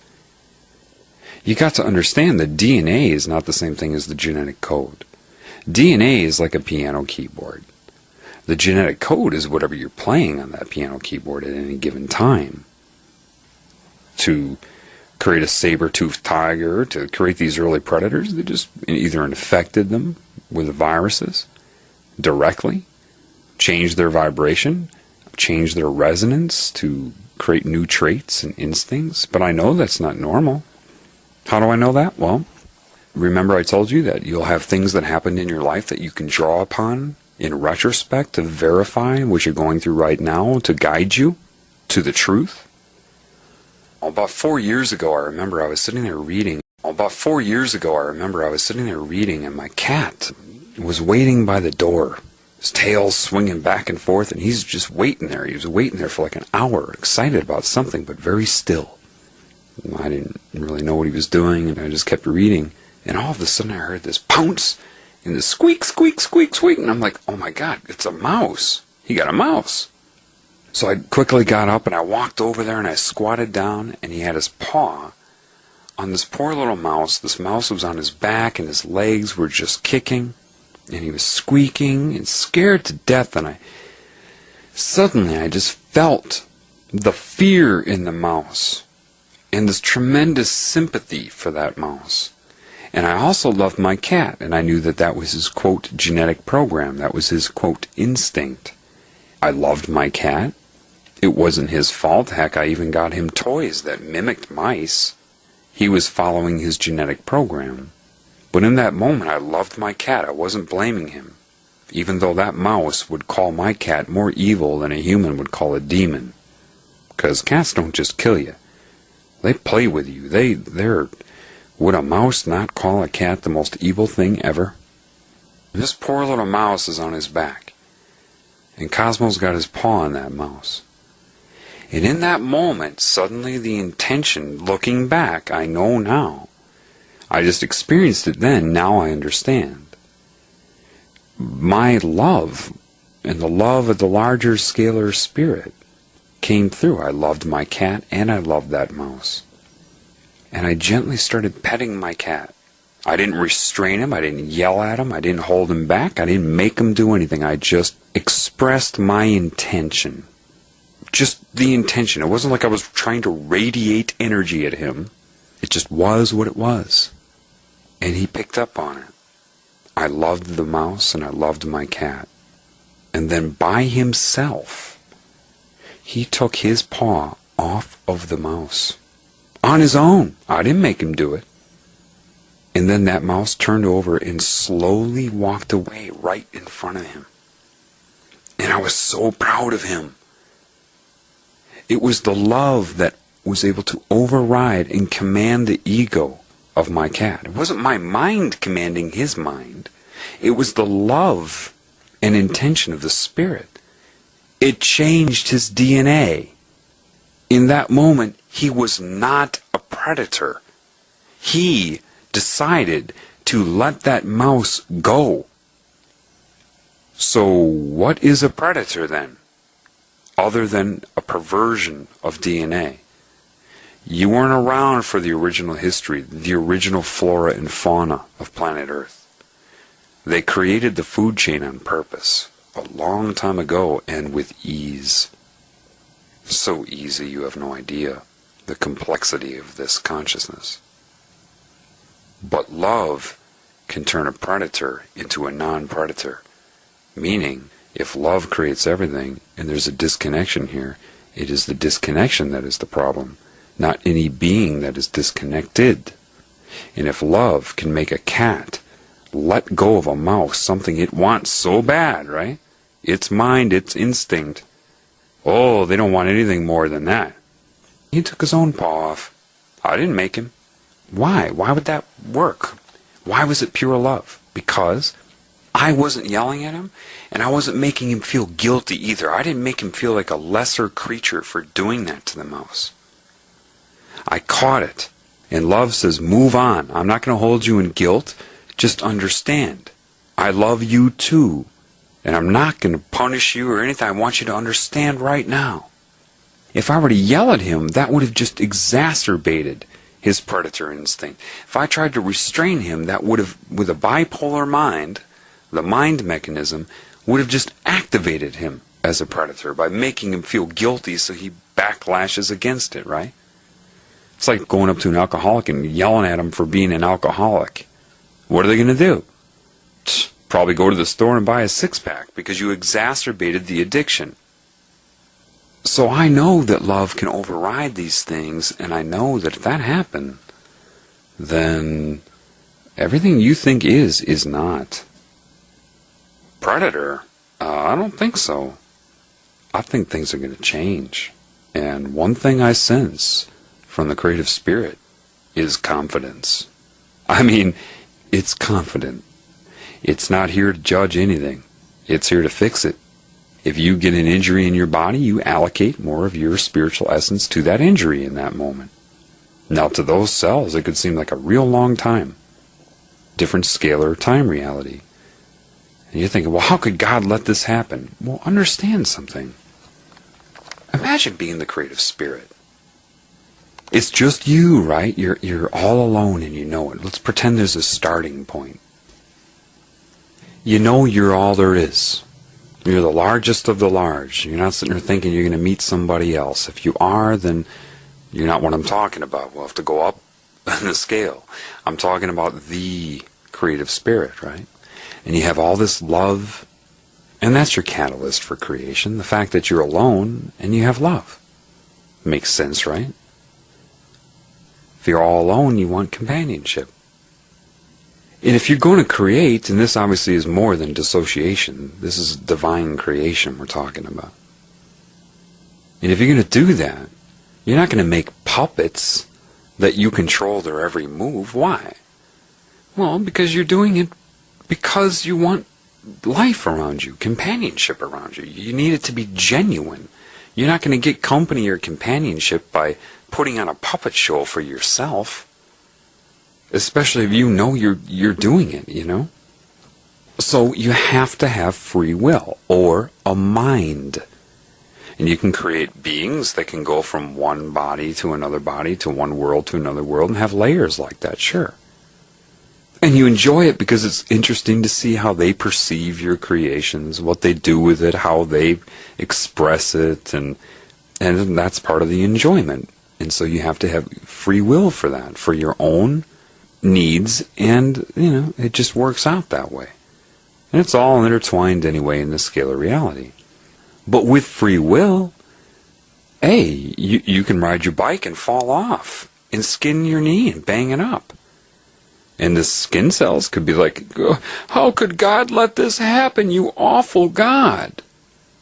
You could lie in the sun too long and damage some cells and traumatize them, and then the consciousness in that cell disconnects from you and puts a bubble around itself out of fear and pain, and then tries to survive and perhaps becomes cancerous, which can be healed with love, by the way. You can stub your toe. The bone cells in your toe could be like, oh, it must be a bad God. How could this happen? Well, that's part of free will. It just is. It's just part of free will. And listen, if you had to choose and do it all over again to avoid the pains that may happen here and there, would you substitute that for a puppet show for yourself? Be honest with yourself. If you were all alone, wouldn't you want to take of yourself and make something real? Or would you just sit there and make a puppet show for yourself? You would only make a puppet show if you're in horrible fear. If you're feeling attacked, maybe you don't recognize the larger part of yourself anymore, like cancer. You call it Satan. Well, its creations are puppets, because to it can't afford to give free will. It's trying to defend itself against love. That's not going to carry on. Satan in this world plays God and the devil, if you haven't figured that out yet. That's why it runs the Christianity system and it runs Satanism. It's both. Demons play both. That's what they do, because it mimics this whole thing, like I've talked about in The Healing Begins Now. So the part of Satan that will be receptive to the love will be the part of you that receives the love as well. The good part, right? Now, the good is not the same thing as the creative, calm spirit that is tremendously entertained and not bored, entertained and not bored, and totally appreciative and excited and aware. Satan still has the memory of what it was like. When we were connected to creation, I didn't do this, and I didn't do this, and I didn't do this. Maybe that knowledge could allow it to create a prison system like this. And so you've become like a tennis ball in a tennis match. And they're hitting you back and forth between good and bad, black and white, right and wrong, sane, insane, the whole thing. Love is not this elated feeling. It's not fluffy-duffy. It's when you truly connect to it, it's very calm and very powerful. But you can have various emotional responses to it, which is your conscious individual experience of it, which is your free will, which is the excitement of being a creation. But that's your experience of it. That's not what love is. That's your experience of it. Life is a pretty cool thing, man. Now, some people think we're in a system of universal darkness, and this is all false creation. But that doesn't change anything. See, the sword of truth slices through all of that. The solution is still the same. Don't love a person's body. If that's a creation of darkness, don't love it, but love the spirit inside of it. Love the spirit that animates everything. Be in appreciation of it. And so, you need to learn this new language. How do you do it? Do you have to sit there and meditate? Nope. Become mindful of your thoughts. Why go out into nature? There's so much life out there. Remember that football game analogy? You put out 3 receivers on a play, and then there's 3 pass defenders on a play. You go out into life, into nature, and now it's like sending out 300 receivers and having only 10 defenders or something. They can try to intercept the larger scalar mind communicating with itself, but if they defend it here or there, it'll pop up somewhere else. Because animals have not been put through all of these things. Even the predators are even more connected than you are. Even they are, especially in this time. This is why it's very important to get out into nature. Very important. Because that's where the creative spirit is. It's everywhere, of course, but that's where you're going to get the clearest signal. And remember, Earth has an infection right now. So much like your macrophage and much like your body's consciousness assessing a virus, okay, and your immune system, the whole thing, like I talked about before, you're thinking, why are you talking about the immune system and the body? Come on, man. Expand your consciousness. It's all related. See the pattern. Recognize the pattern. Did you hear that train right there? Yeah. That was a natural anchor to what I just said to you. There's a man that pulled that train whistle right now. And the larger mind told his conscious mind that was time for him to pull. There you go. Just happened again. Now, remember, it's like playing guitar. At first, you're not going to play the chord very well. You're going to screw it up. But you're going to have to go through, if you need to, what I did. What is that? Proving it to yourself. You see, there's that train. The train's been communicating with me for 1.5 years. The train itself hasn't. It's real simple. I'll say, do it twice. Do it once. Do it twice. Do it once. I'll monitor my thoughts. Be very mindful of my thoughts. And pay attention. See when it is silent and when it's not. Now listen, it's not going to answer basic things. If I'm thinking, should I have this type of cereal or should I have that type of cereal? It's not going to sit there and respond to that. But the most crucial things is what life will respond to. You have your conscious mind for your daily activities, for your little experiences consciously. But for the things that are important to Earth right now and to the spirit, it will respond to that because it's very important right now. So at first, you'll say, John's losing it. He doesn't know what's going on. But any spiritual elder on this planet would have told you, and I'm sure you've heard things like this before. Quotes like, there's never nothing to hear and never nothing to see. Yeah, because on one level, everything is you. Scalar reality. You maintain your whole body. What makes you think it doesn't go up higher than yourself?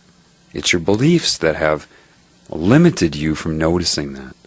Psychology, media, school, the whole thing played a huge role in robbing you from your natural language. It's not a language of words, although it can utilize them. It's many anchors to your thinking, reinforcers that actually have been guiding you anyway. It has. It's been guiding you anyway.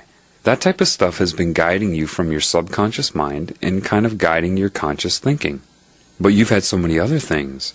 Mind control implants. And let me save you the suspense. I know you think the microchip is coming. From what I understand, people have been implanted since the late 70s. But no need to worry about that. Love can overcome that as well. Understand, life is always speaking to you. And you haven't known about it because it's been too difficult to explain to the average person throughout the years. They just couldn't quite get it. Because there are a lot of people that are functioning like robots. They have a mind just like you, but maybe their spirit isn't quite active like you, so they lack the intuition and the awareness. But you both, if you have a strong spirit, and somebody else who does not, you both have a mind. And your minds will interact with each other. Remember, your mind's like this piece of clay on a potter's wheel. The train whistle is like something that comes by and just a little streak on the clay as it's spinning. Sorcery does the same thing. Why do you think they call Harry Potter Potter? That would be their little cryptic metaphor for a sorcerer, placing his hands upon the clay on the potter's wheel, molding the mind. But nothing molds that piece of clay better than love. And nothing has more power over the mind than love. Nothing. So, how does it work then when I say go into nature? It's so simple that people make it complex. It's true. Life speaks to you. Stop trying to project and receive from moment to moment. And what you're going to find is that it all happens way too quickly and it's way too coordinated to, say, communicate to a friend with conscious verbal language from moment to moment about it happening in that moment. But I've come into contact with plenty of people that were kind of psychic, and when that happens, because I've expanded now and I've kind of awakened in this process, a lot of our communication is just yeah, nodding, yeah, because it's instantaneous understanding. You're just psychic with one another. I've had a lot of psychic interactions. And then I ask them, are you getting it? They're like, yep, you can't really put words on it, can you? I'm like, nope. Believe me, people, this is real.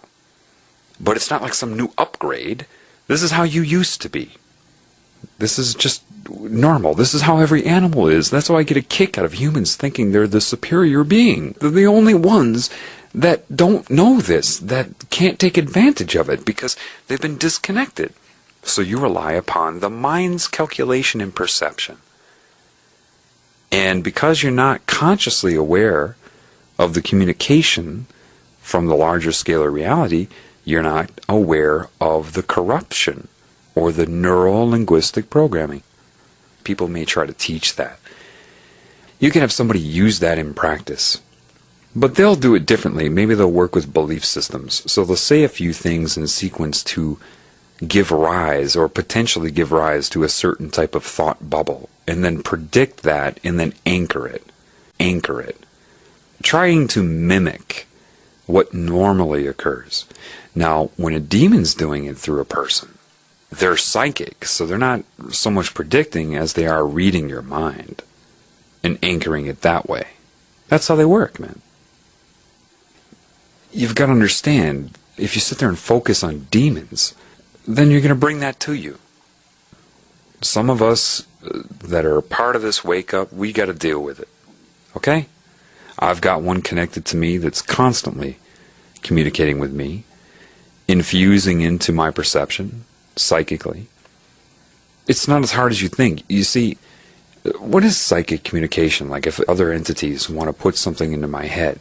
Well, right now, for example, you have an auditory field around you, right? Maybe you have various sounds occurring in your room. Maybe you have a fan on, there's a TV in the different room on, which I would turn off, but, just different sounds going on. And you also have my voice, right? So I'm injecting my voice into your auditory perception. I'm adding to it. And you're decoding it and interpreting it with meaning. All right, well, psychic communication is the same thing. It's the same thing, except it's not utilizing your sensory apparatus of the eyes or ears. It's just injecting it directly into your brain's perception. But it's the same thing. It's the same communication. So I can look at something, right? They started using written words, like looking for subliminal messages one night, and it was really getting late. It was like 3 a.m. and I'm like, my eyes were getting blurry, and then it just manifested right on the picture. 3 a.m. eyes, go to bed. Objective reality. It stuck. It stayed there on the picture. People say, well, show me that picture. Why? For you will say, oh, you just did that yourself. There's no point in that. See, this is what you need to know, and why I wanted to introduce you to the concept of subliminal messages first. But it's not just Photoshop, people. It's etheric. They can psychically put words on things. It does it all of the time in front of me. Literally, man. That's why people be like, this is a matrix. It's well, no, it is illusory, yes. But you manifest as much as they do. It's just your beliefs that you can't that keep you from being able to do so. And right now, anyway, if you're not strong with the Spirit will keep you from being able to do that, just for safety. The Spirit will start to activate that ability in you when you start to connect to it. With me, it's touch and go, because remember, I have entities all over me, so if I'm weak with the Spirit, or they're, doing their cycles of trying to break my will or whatever, I'm not going to be manifesting very much, because if I could, then they could influence that, like they do to all of you anyway. Do you understand this consciousness plays a role in your very creation of your reality? So love will overcome that, and the beauty of that is when love overcomes their control of your manifestation, love will manifest out of love. And it's not going to hurt anybody. Do you understand that? So I can manifest out of love. And that's not going to hurt anybody. But I can't just do it, like it's just hard to explain. A lot of this sounds crazy to you right now. I understand that.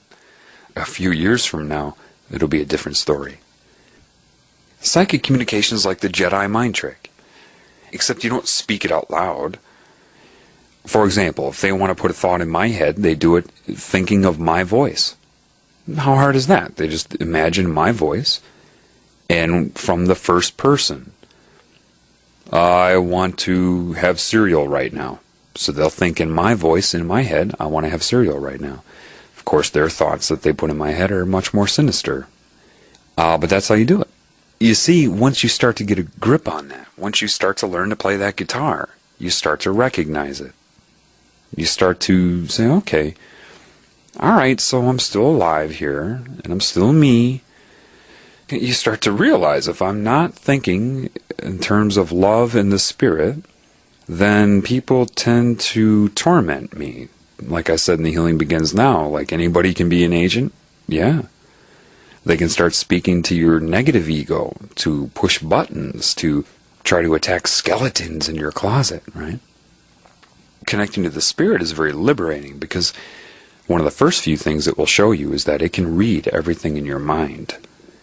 So it's kind of stupid to lie, because, yeah, mankind may judge you, but the Spirit already knows people.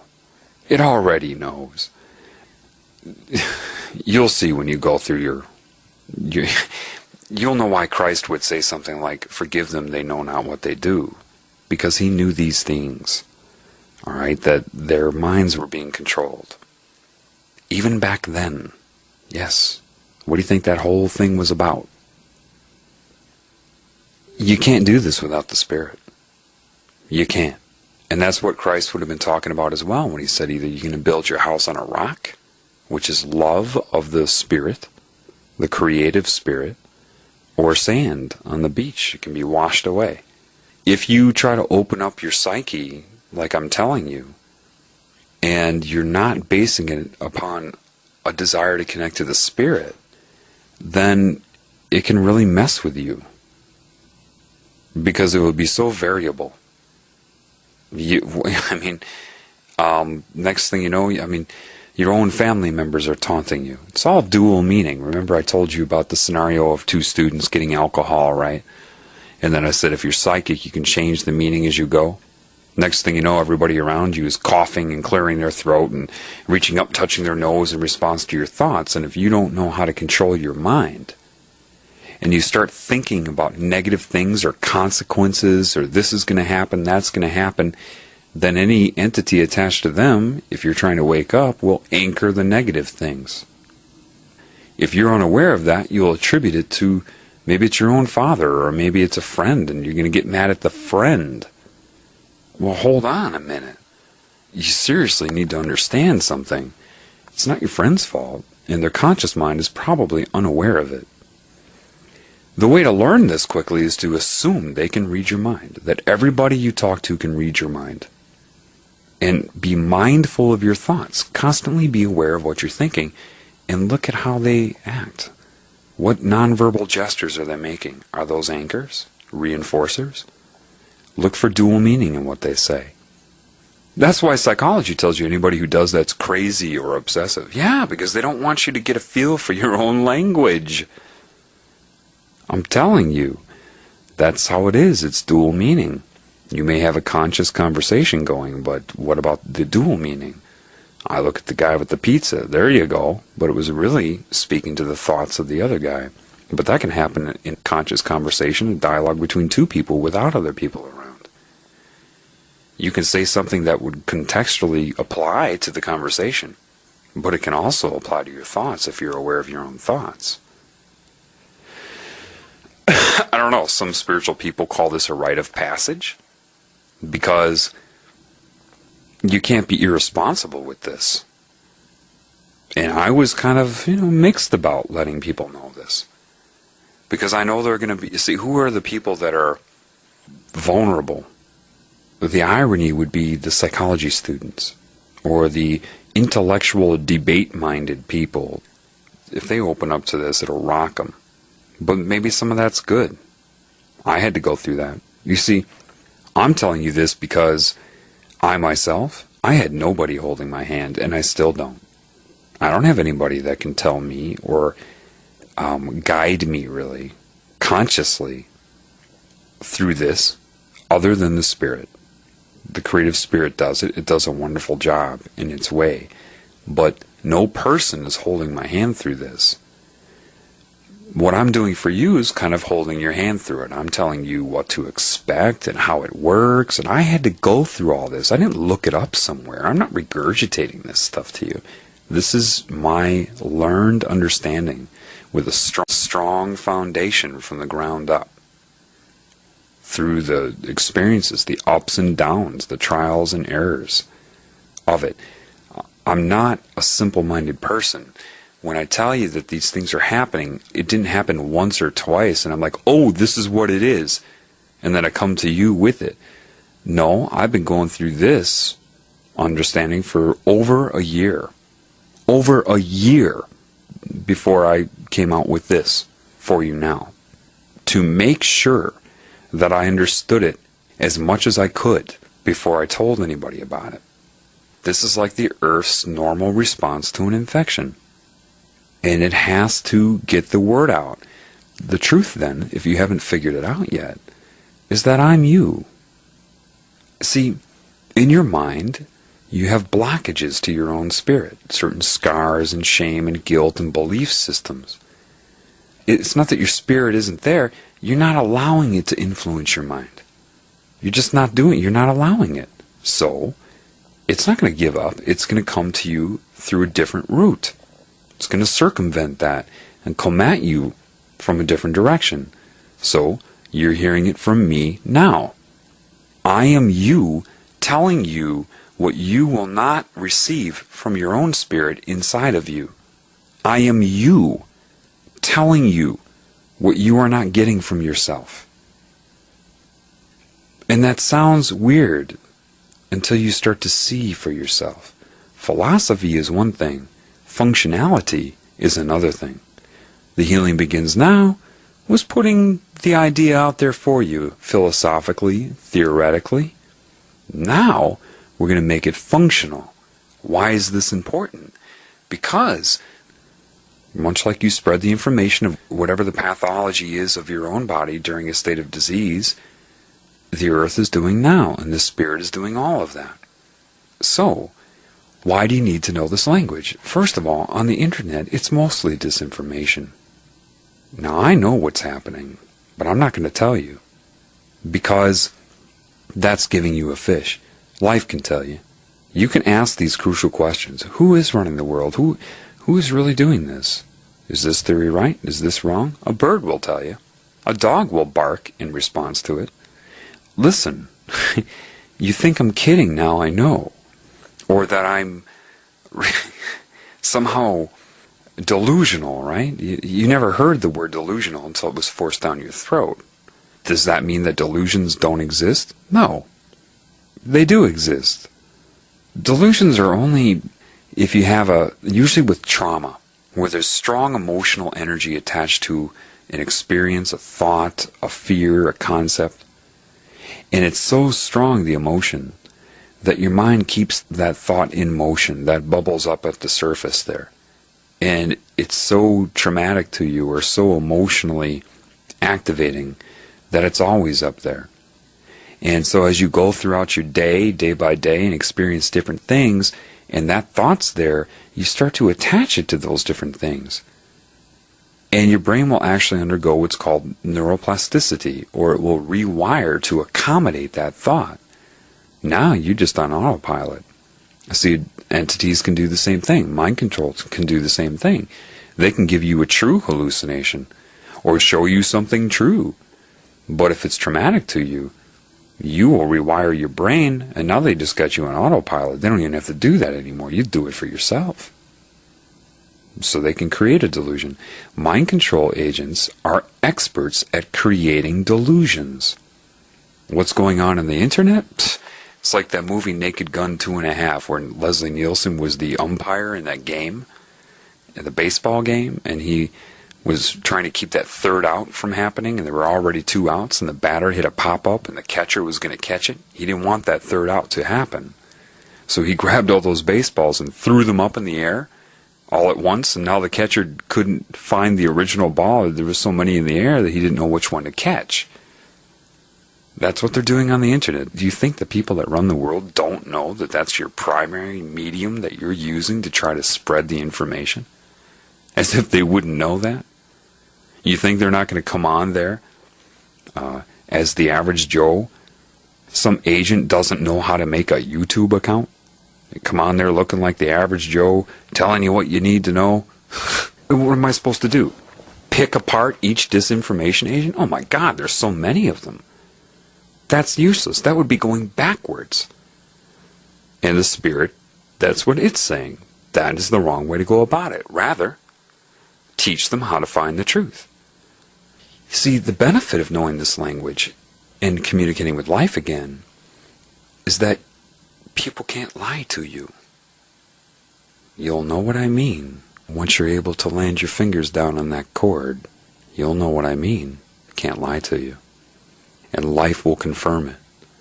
If you have a serious thought that's important for you to direct your path, be mindful of that thought. Did a dog suddenly start barking in your neighborhood? And then you'll think to yourself, was that in response to me? Roof! Are you really responding to me? Roof! You know, what you're going to find is probably what happened to me. I tried to disprove it so much that finally the messages I got, like from people through their dual meaning, was, look, either you're going to figure it out or you're not. How long is this going to take you? You're freaking paranoid. Because I wouldn't believe it. I thought I was, dreaming all of you up. I thought, this can't be. And finally there were certain people, through their ego, the larger mind said to me, how long is this going to take you to realize this is really happening? And it's normal, and this is how life communicates. Either you're going to figure it out or forget it, was basically what I got.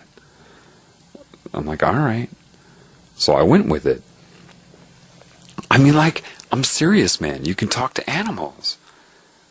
I got to know my cat because of this. My cat can read my mind. And even my cat was, after a while, stopped responding to that. He's like, same type of response in the way that we talk. Look, are you stupid? I'm showing you that I can read your mind. It's not hard. We all do this, that type of thing. I'm serious, people. That it worked out. Smack your tail once for yes and twice for no. And I didn't even have to speak out loud. I don't have to speak out loud. He can read my mind. And I learned a lot about my cat. He let me know through yes and no answers. I would kind of, in psychic communication, I would know what questions to ask based upon reading his mind, or sensing how to ask the right question to communicate. You'll know when it happens for you. The way he explained it to me was this. He can read my mind. He knows some of my words. But that's not what he's responding to. He's responding to the intent. It's clearer for him if I think in pictures or just concepts without words. It's more effective. Sometimes the larger mind speaks through him and he knows it. So they're fully aware. They're way more advanced than I am. I mean, animals a lot of them are just really in tune with this, okay? And he said also that his brain is not like mine. He has think of it like an Alzheimer's patient. He doesn't remember, if I say, remember last week when we had this specific conversation about this and this, Cosmo was like, no, I can't. I can't remember those details. I do have memories that are important to me, but details here and there, I'll forget. In 1 hour, I'll forget specific details like that. My brain can't do that like your brain. He recognizes that my brain has more memory. So animals are in the moment. And Cosmo's very aware of the entities around me, and that the spirit is working through me and guiding me through this, and that this is happening on the planet. He's fully aware of it. And it's not just Cosmo. I've talked to spiders a few times. A spider came on my bed. 2 years ago, I would have squashed it, but now I looked at him and I said, I'm fully aware that we're both components, larger. I didn't say it in language, it was just intention. Looked at the spider with an appreciation that it's animated, and that the same spirit animating it is a derivative of the spirit that is animating me, that type of thing. And the spider responded. I said, okay, with pictures and concepts, not words, if you're aware of that, move to your left. And all of a sudden, it would just move to its left and stop. And I'd say, okay. And the spider, same thing. It said, yeah, a spider can't remember from one moment to the next. It has knowledge. It can access the knowledge it needs. But its brain is not going to store memories. In other words, the way the spider made me understand was like this. It said, okay, well, if I say, remember me from yesterday, how we got along, it's not going to remember that. So if, say, I got along with a spider yesterday, and so it didn't bite me because I was in the moment connected with it, it's not going to have the memory the next day. So I can't sit there and rely upon its memory and think, oh, it won't bite me because now we're friends. It won't remember that. So you have to be very in the moment with animal beings. Okay? That's what I learned. It's very interesting. There was a spider that was ascending to the ceiling. You know how they hang on their web and they move up? I said, okay, I'm going to connect to it, focus my will on appreciation of it and communication with it. And then I intended for it to stop. It stopped. I said, okay, start. And it started. And I said, okay, stop. And it stopped.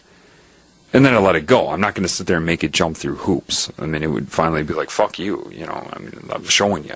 You get it yet? I mean, animals are really, you know, sometimes they'll ignore you. If you can't get it, they're like, okay, you're fucked up.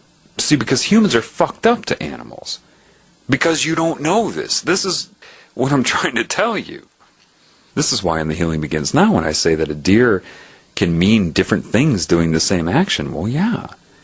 It's this type of psychic understanding that you work out in the moment with the animal. Once for yes, twice for no, whatever. But don't make the animal do something that isn't normal or natural for it. If it likes to bob its head like a duck, then let the duck bob its head. Ducks do that. I communicate with birds all the time. Deer like to flap their tail or stomp or lower their head and bring it back up. You don't need to speak out loud. In fact, the less speaking you do, the better. And you don't have to sit there and meditate. Just do it. If you try to focus and meditate, you can actually inhibit yourself. Inhibit the flow. Ironically, but it's the truth. Like playing a guitar. If you try too hard, sometimes you can screw it up. Anybody that gets into the zone, you hear about the zone, suddenly it's like your hand's playing the guitar all by itself. You're in a basketball game and suddenly you can't miss your shots. The zone. Well, this is what I'm talking about. This type of zone. The other day I was taking a shower and I opened up the curtain to take a shower and there was a spider sitting there.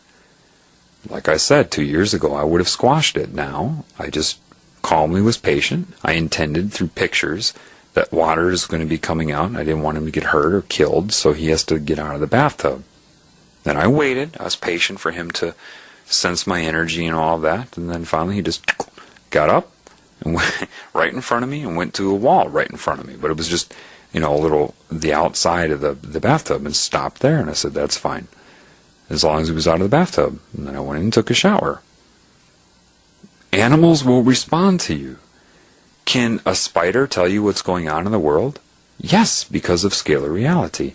If the larger mind wants to communicate through the spider, it can. And the larger mind of Earth, which is a derivative of the spirit and the whole thing, knows what's going on. Do you understand? So when I say you can get the truth from a duck, from a deer, from a frog, from a spider, this is what I'm talking about. The larger consciousness of the planet knows what's going on. On the internet, you're hit with 10 millisecond flashes to program your mind. I made this video called The Walking Stick. I had my picture on there. They put freak under my left eye. It was so obvious. F-R-E-A-K. And that was it. You know, I tried to show my picture to be diligent for people, but not if they're going to do that. You know, I can't have you listening to this if you're looking at a picture that's telling you to think freak about me or crazy or this or that.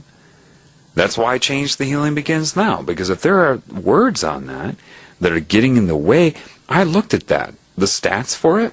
Over 1,000 people listened to part 1, but under 150 people made it through all of the 27 parts. And it dropped off. It just got lower and lower. And, you know, people like Chris Crocker get 8 million views of his video.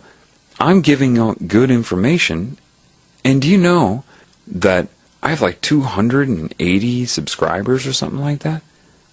Not even all of my subscribers got through that whole series. So I knew something was up, so I had to take my pictures off. But it isn't me that matters anyway. This idea that, you know, some people talk to me like I said before, you're like a saint. No, man, I'm a therapy. I'm a student of the Creator. I'm trying everything I can to reconnect to it. You know, the creative spirit is the teacher. I am not. I get the lessons and I relay them to you. But I am not special. I'm no more special than you. I was totally corrupt for most of my life because of the demonic control of my mind throughout my life. And I thank the Spirit for pulling me out. And yes, it's not easy, and it's up and down, and sometimes it's very traumatic. When I was first awakened, my whole life turned upside down, man. You don't understand how your reality can be changed. Literally changed. Not just third dimensional either. And like I told you before, I had nobody holding my hand through that. I had to work through it with the creative spirit. And it's tough.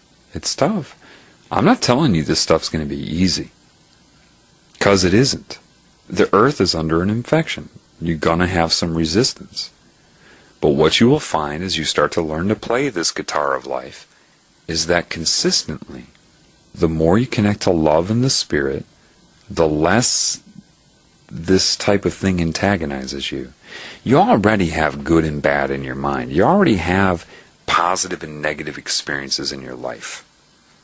When you open up your perception, yes, it may give access to entities to try to bug you through dual meaning, through people. But you also get the positive too. So you're expanding. You're still, the mix is pretty much the same anyway. All right? You're expanding your consciousness. You gotta know. You gotta know now, because this is how the information about how to fix this and what you need to do is going to be spread. Through the language of life, not the language of the internet, where you're not sure what is right and what is wrong. Because humans are very easily possessed by entities at any given time, and their mind taken over at any given time, seeking humans for your primary source of information will not be wise. Okay? Because demons are very crafty, and they can mimic good intentions. But when you're out in nature, there's so much life out there, they can't cover that many past receivers. You know what I'm saying? They just can't do it. And don't accept one answer. You'll start to be in tune with nature's response. A crack in the ice in that right moment. The crack in a tree. All these things you'll see. Your whole reality is you on a larger level. So it will respond to you. You've just got to know that. You have to open up to that. And you have to play with it for a while, because at first you'll be like, no. And then it'll be like, oh my God, this can't be. Pretty soon you realize it's not coincidence. All these knocks you're hearing in my house right now, those are entities speaking. Those are spirits. There's a lot of spirits around me, and they're not all demons. They're involved with this as well. And they're not all demons. They're involved with this as well. Think of it like if you like scientific protocol, fine. I mean, it's only logic to say that if the question's very important, then perhaps it's good if you ask that question to nature at least 100 times over a week to see what answer is most consistent as you learn this language. Don't just take one or two responses. All right? Just feel it out. Get used to it. This is the language of life. And like I said, this is the origin of neuro-linguistic programming. Studying neuro-linguistic programming would not teach you this. However, seeing and going through and learning this will make something like neuro-linguistic programming a snap. You'll understand it completely. You won't have to study it. In fact, the information about neuro-linguistic programming is so dumbed down and so stripped down. You learn the language of life and you'll catch that all of the time. I'm telling you. Why is this the most important thing, though? Because after you get through your period where you're like, this is crap and all that, and you start to see it happening, then you start to get your answers, you start to get a feel for it, you're going to realize the most important thing, that the creative spirit of the universe is real. And once you know God is real, well, this is where we're trying to go, you see. Once you know God is real, then, and only then, will you be able to say, oh, And see, a lot of people, they say, oh, I can't connect to the Creator right now. I just can't seem to do it. But you're not understanding that a lot of your mind does not want to. You don't want to, quote, give up your addictions and all these other things that you think are fun. Most of them illusion. You can't see it yet. When you get the evidence you need through learning this language, then you'll say, like I did a year and a half ago, okay, I'm on your team. I'm on your team. What do I got to do? I choose to do what you need me to do. When that happens, and you can't do, see, if you do it right now, yeah, I choose to do what you need to do. God knows your whole mind. And if there are parts of your mind that are disagreeing with that, then it won't do it yet. When you get this evidence through understanding how life communicates with itself, then you'll know at that moment, that salient event, where you're going to be like, okay, I can't deny this anymore. And when you see that it's all around you, logic will tell you, based upon how it's answering your questions and what needs to be done, it will be undeniable, and then you'll be able to, for each of you, it will be individual, and the circumstances will be different. But when you make that decision, okay, I'm doing what you want me to do, I'll go through your rehabilitation, your therapy, your guidance, whatever, then the Spirit will lift your veil. When your veil is lifted, you'll know it. There's no reason for me to describe it right now. But put it this way, people will suddenly be asking you, how do you see these subliminal messages? I can't see them. You're right. See, I couldn't see them for the first 33 years of my life either. A lot of them are etheric. And when your veil is lifted, not only will you be able to see that, you'll be able to change your perception. Most of you will be shown a demon. You'll go through a procedure, you'll see what it is when it happens, of the altering of your dimension, so you see its nature, and you'll have to deal with that. It needs you to deal with that, kind of like flooding in psychiatry. If somebody has a phobia or a problem, the Spirit is likely to flood you right in the beginning, especially with this language, the whole thing. When your veil is lifted, you'll be flooded, because you're going to have to face your phobias. And so your life will be coordinated until you realize that the only way that you can deal with your phobias is through the love of the Spirit. And you'll be taught that. Hearing me say it won't work. You have to go through it, and you'll see that. Each person has a different phobia, or many of them. And it knows what to do, and it won't overdo it. It'll do what you need done. When your veil is lifted, it's kind of psychic. You call it psychic. I get a kick out of that. That's like two cells in my body saying they're psychic with each other.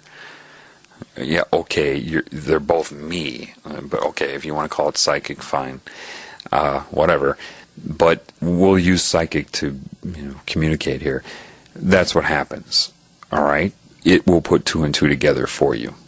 And you will be an active participant in that. You'll see. You will just know. You will not be able to be lied to anymore. You turn on the TV, you will see. You will see 666 everywhere. You will see what you could not see before. And you'll see the the craziness of someone mindlessly mouthing prayer out of a Bible, looking for God in a Bible when it's so active and alive right now. When you go through your lessons, and say you're into that for a year, you'll understand everything Christ was saying. You'll understand it so well, at least I do, it's almost like you're saying, yeah, that guy got it. And you'll see that, a lot of things were omitted. There's a document someone sent me recently, like 3 weeks ago, that I read for the first time. I haven't really read much of what Christ was talking about, because I was getting the lesson from the Creator, man. I stayed away from that, really. But it was called the Talmud of Emmanuel, Jmmanuel.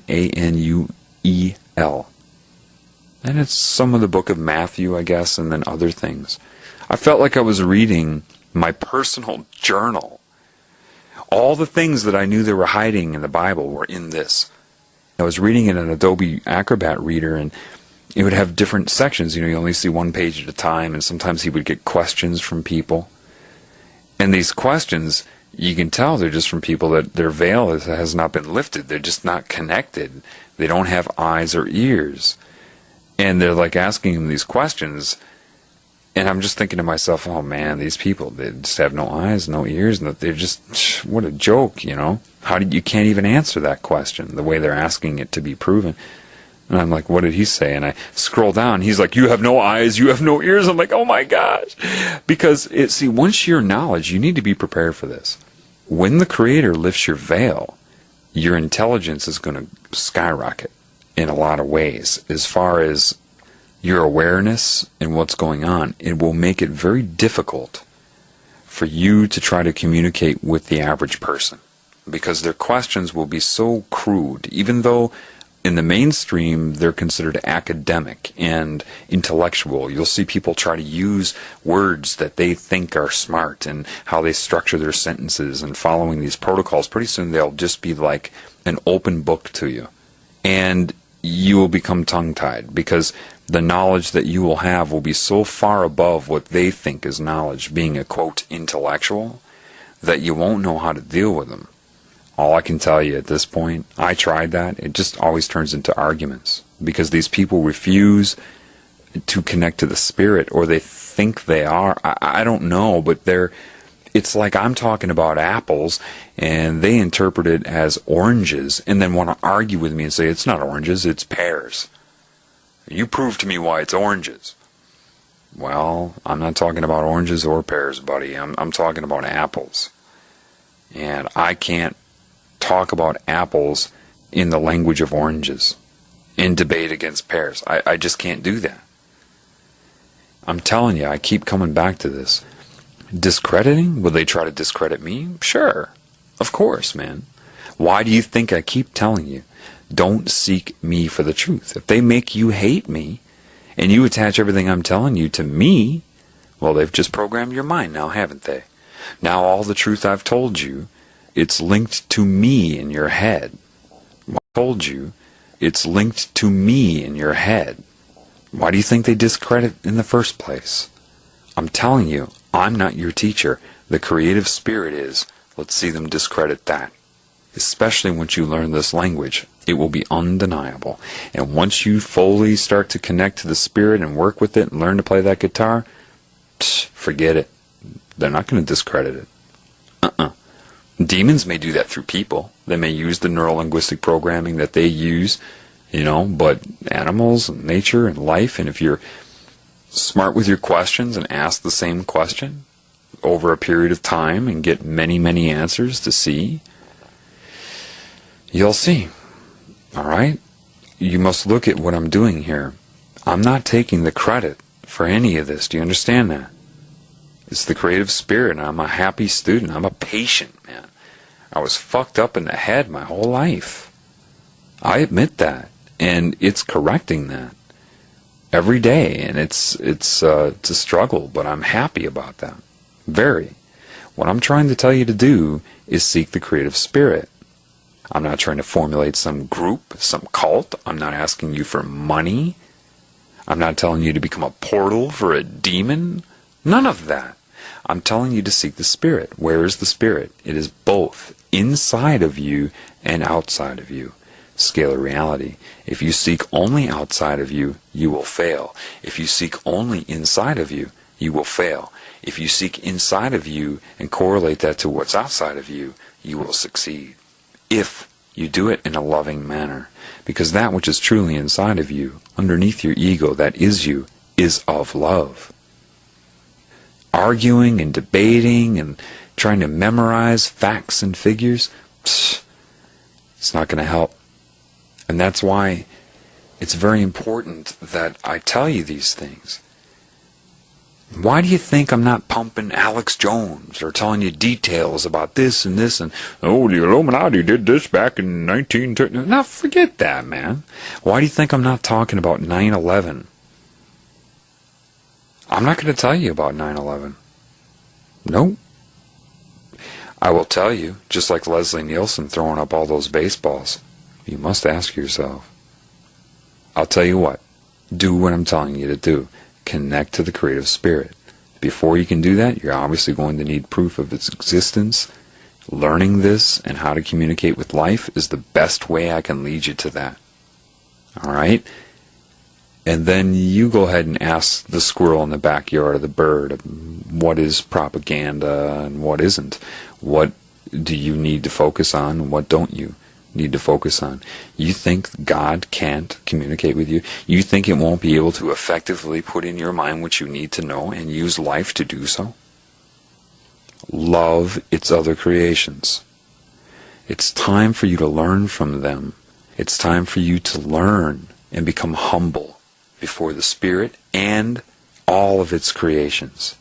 Meaning, you're going to have to be able to become humble to a bunny rabbit, to a squirrel, to a deer, to a bird, and admit to them that you're insane.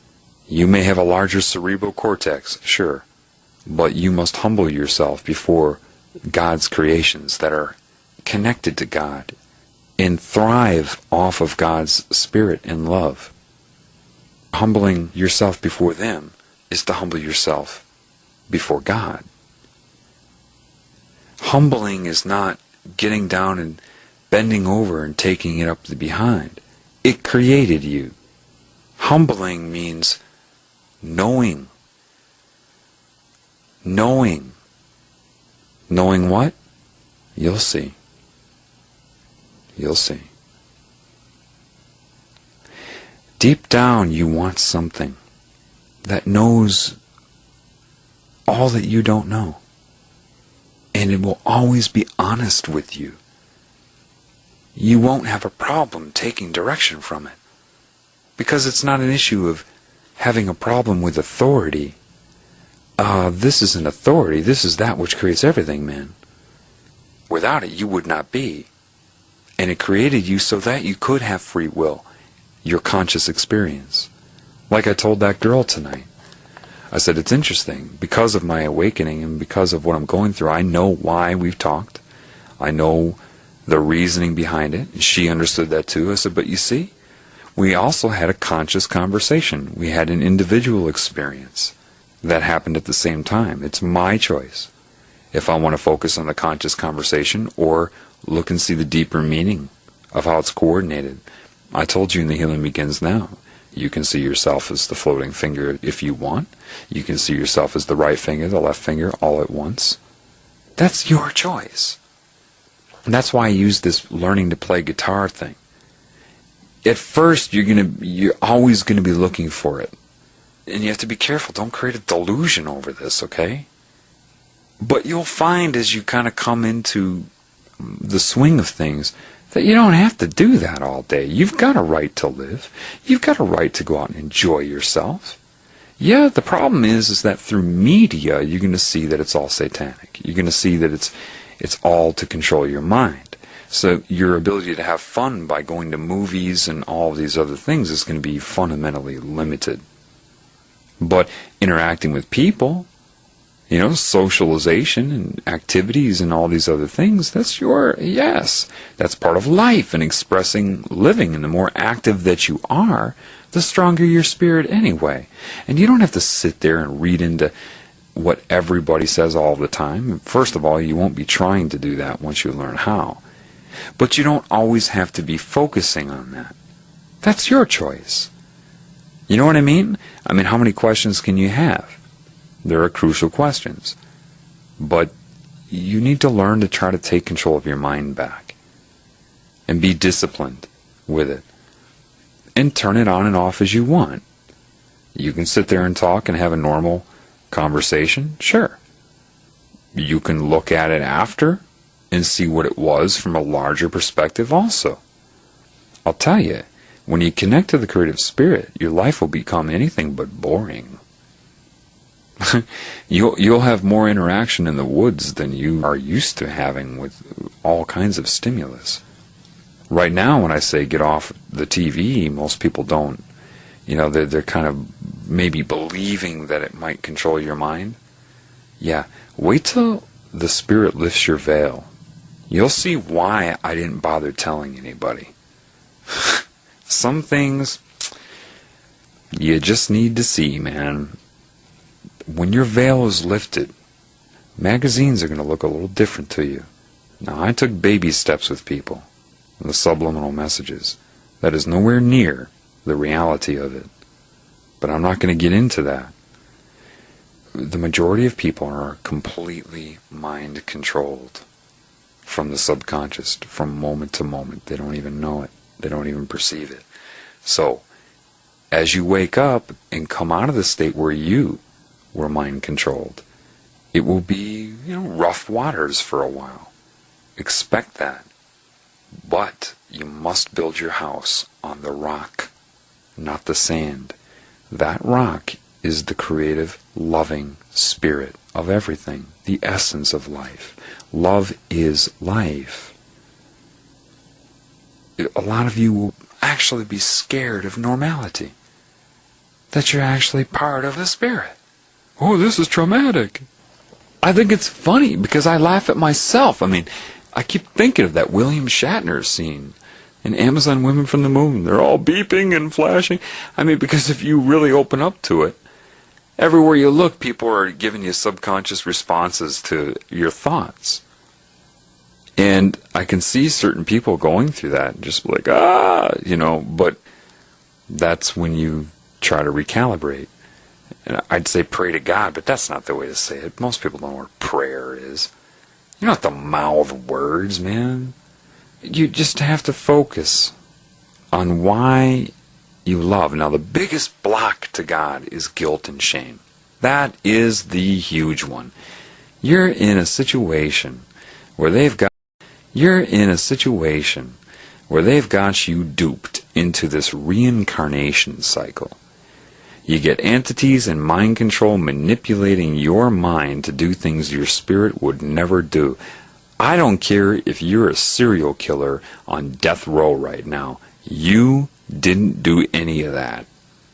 You'll know when your veil lifts who is really doing that and how they're doing it. Forgive them, they know not what they do. Yeah, entities, cancer, I told you about it, and healing begins now. That's theory right now. Wait till you see. Get rid of your guilt and shame. Some of the most loving spirits are hit hard early in life to take away their self-esteem, try to pervert them, corrupt them, make them hate themselves so they can tabulate everything. And you have got to understand your personality and your ego. You're like Russian dolls. You don't just have one body, really. You're like a body inside of a body inside of a body. Well, the body, the energy body inside of your body right now, that's where your mind is. That's where your ego is. People say, no, that's in the brain. No. The brain's kind of like a radio receiver. A radio receiver receives the signal.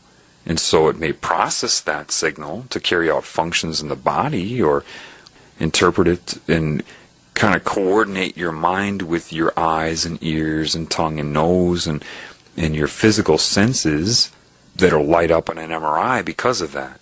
But your mind is not in the brain. Even if the brain lights up during certain thoughts, it is a conjugate to your mind, but that is not where your mind is. So, when your energy body leaves your body, your mind is there.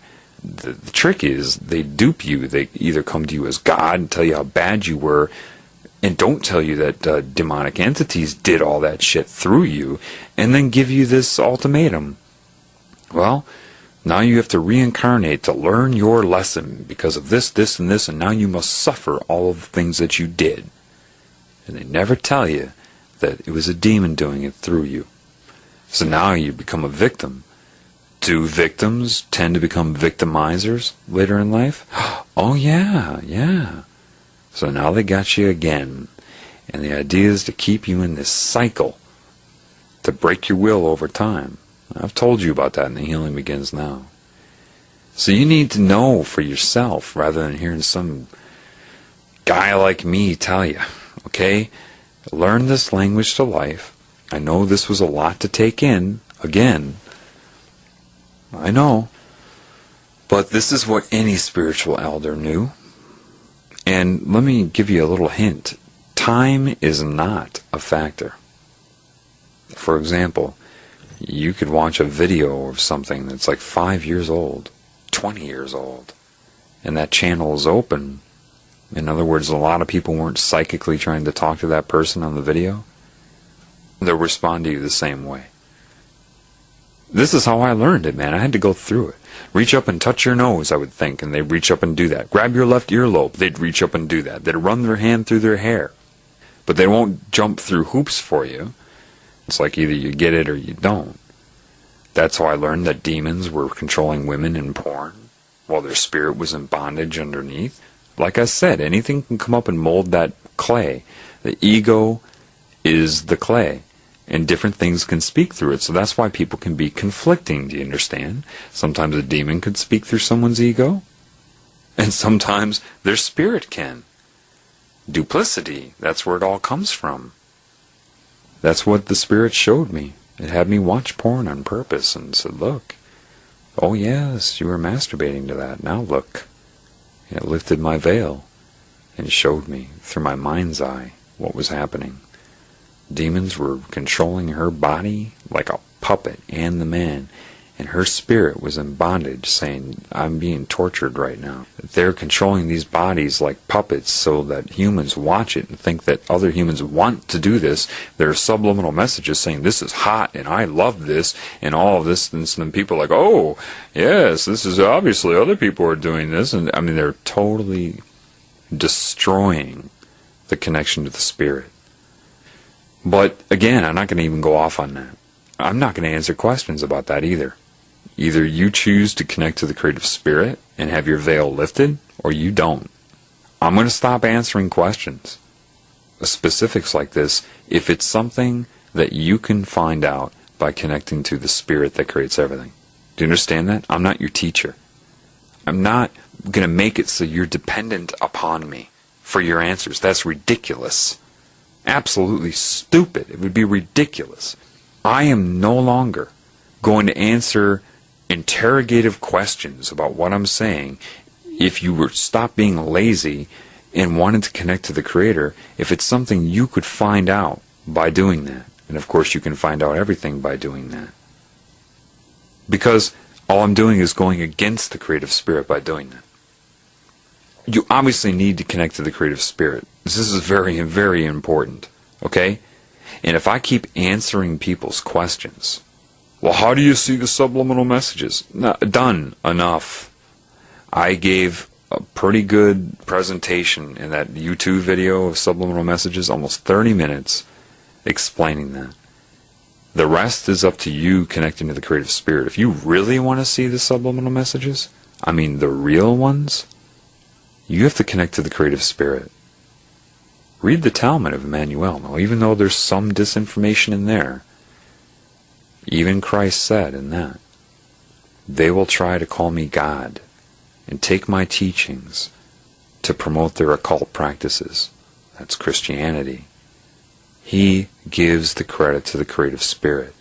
And if you're hooked on religion mind control, then Christ gives you an out.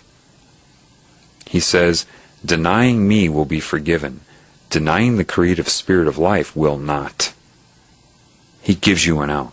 So if you think that you need to accept His name, which you don't know what it was anyway, as your Lord and Savior, first of all, that's worshiping the dead. His personality was not your Lord and Savior, and He was claiming the whole time. Ironically, I can't believe I read this like 3 weeks ago. I felt like I was reading my journal. He didn't take credit for it either. He's saying the same thing. People say, what do you think? Are you saying you're Christ? Oh my gosh, you're not getting this. No, I'm saying we have the same teacher. Why would the truth change? You heard that soon you will all be as He was. That doesn't mean you're going to have His personality. That means connecting to the creative Spirit. It's available to all of you. Do you understand that? And He said, He's not special. Not without the creative Spirit, He's not. If you want to call it Father and, the jargon used back then, fine. But he talked about the Creator Spirit. And he even said, any group that calls themselves God's children, that's ridiculous. And I had been saying that. I mean, that's to be God's chosen ones? No, that's a cancerous. Anybody who says that, any group who thinks they're better than other life, when Christ wouldn't even think he was better than a spider. That's... When your veil's lifted, there will be no more questions. You will know who is doing what. You will know. And they cannot discredit other people. Because the truth is, the answer is right in front of your face, and it always has been. You're just under mind control to not see it. It's kind of like cloaking them. When the creative spirit lifts your veil, you'll know, and it will be very emphatic with you. This is why you need to know the true language of life. You need to connect to the Creator Spirit. Then your answers will be revealed to you. All that was hidden will be shown to you. It's more than philosophy, man. I mean, I'm talking right now. Right now. Right now. And your frustration will be with those who are still living under a veil. It won't be your inability to deal with it so much as the fact that others cannot see or hear.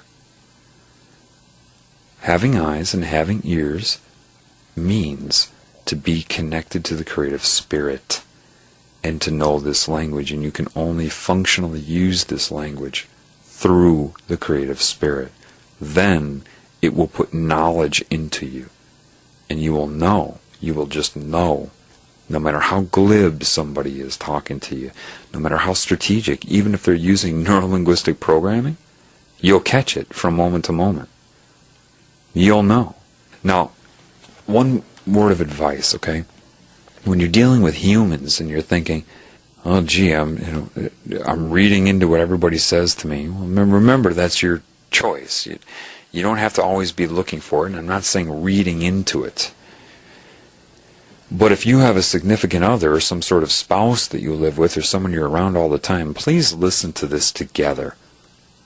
Alright, so you're not bugging them. If they don't know of this and you're sitting there and say, oh, you just said this to me and that to me, you're going to drive them nuts. And another thing, their conscious mind won't be aware of it. I got news for you. You'll think it is, because they'll be so precise in response to your thoughts. You'll think that it's a body snatcher or something. Some alien took them over and is reading your mind, or the demon's reading your mind, because it is so precise. You'll see you're not conforming what's happening to some sort of belief system and delusionally making it true in your mind. No, it'll be far too specific, and you'll know what I'm talking about when it happens, okay?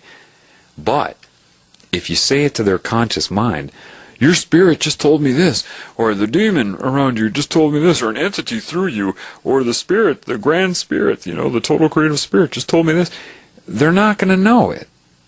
Not yet. Not until people repair a little bit more. But right now, their conscious mind will think you're absolutely nuts.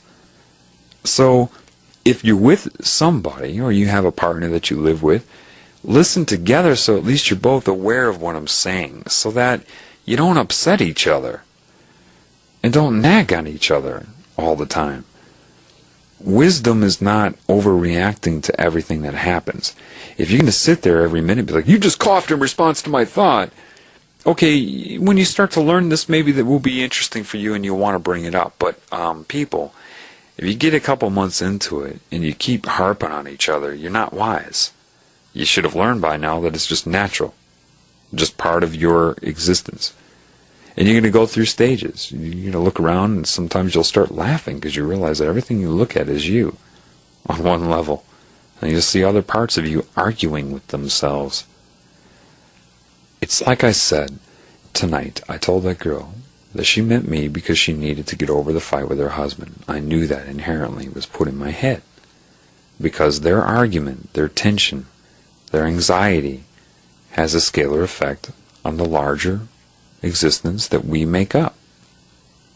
And it's just that simple. It's not that you're looking at a mirror of yourself all the time. Often, it is the Spirit speaking directly to you. Learn this, be diligent with it, and then you will see proof of the Spirit. That will give you what you need to feel comfort and confidence and knowledge of it, to rejoin with it. You'll know when that happens. Oh yeah, you'll know. Some things I just haven't told you because it's not worth it. It's not worth it. I'm going to be more limited in my responses with email because I want to get off the internet here. It's too poisonous. It's too poisonous. Just sitting there online like that is poison. With the constant subliminal barrage in every way, people's minds being hijacked by the negative entities to want to argue with me and all of that. I want to help, man, but I'm not going to carry the whole world on my shoulders. So you all need to be proactive. Like I said, I'm not the teacher, I'm the student. If you refuse to learn this, then the teacher will go away.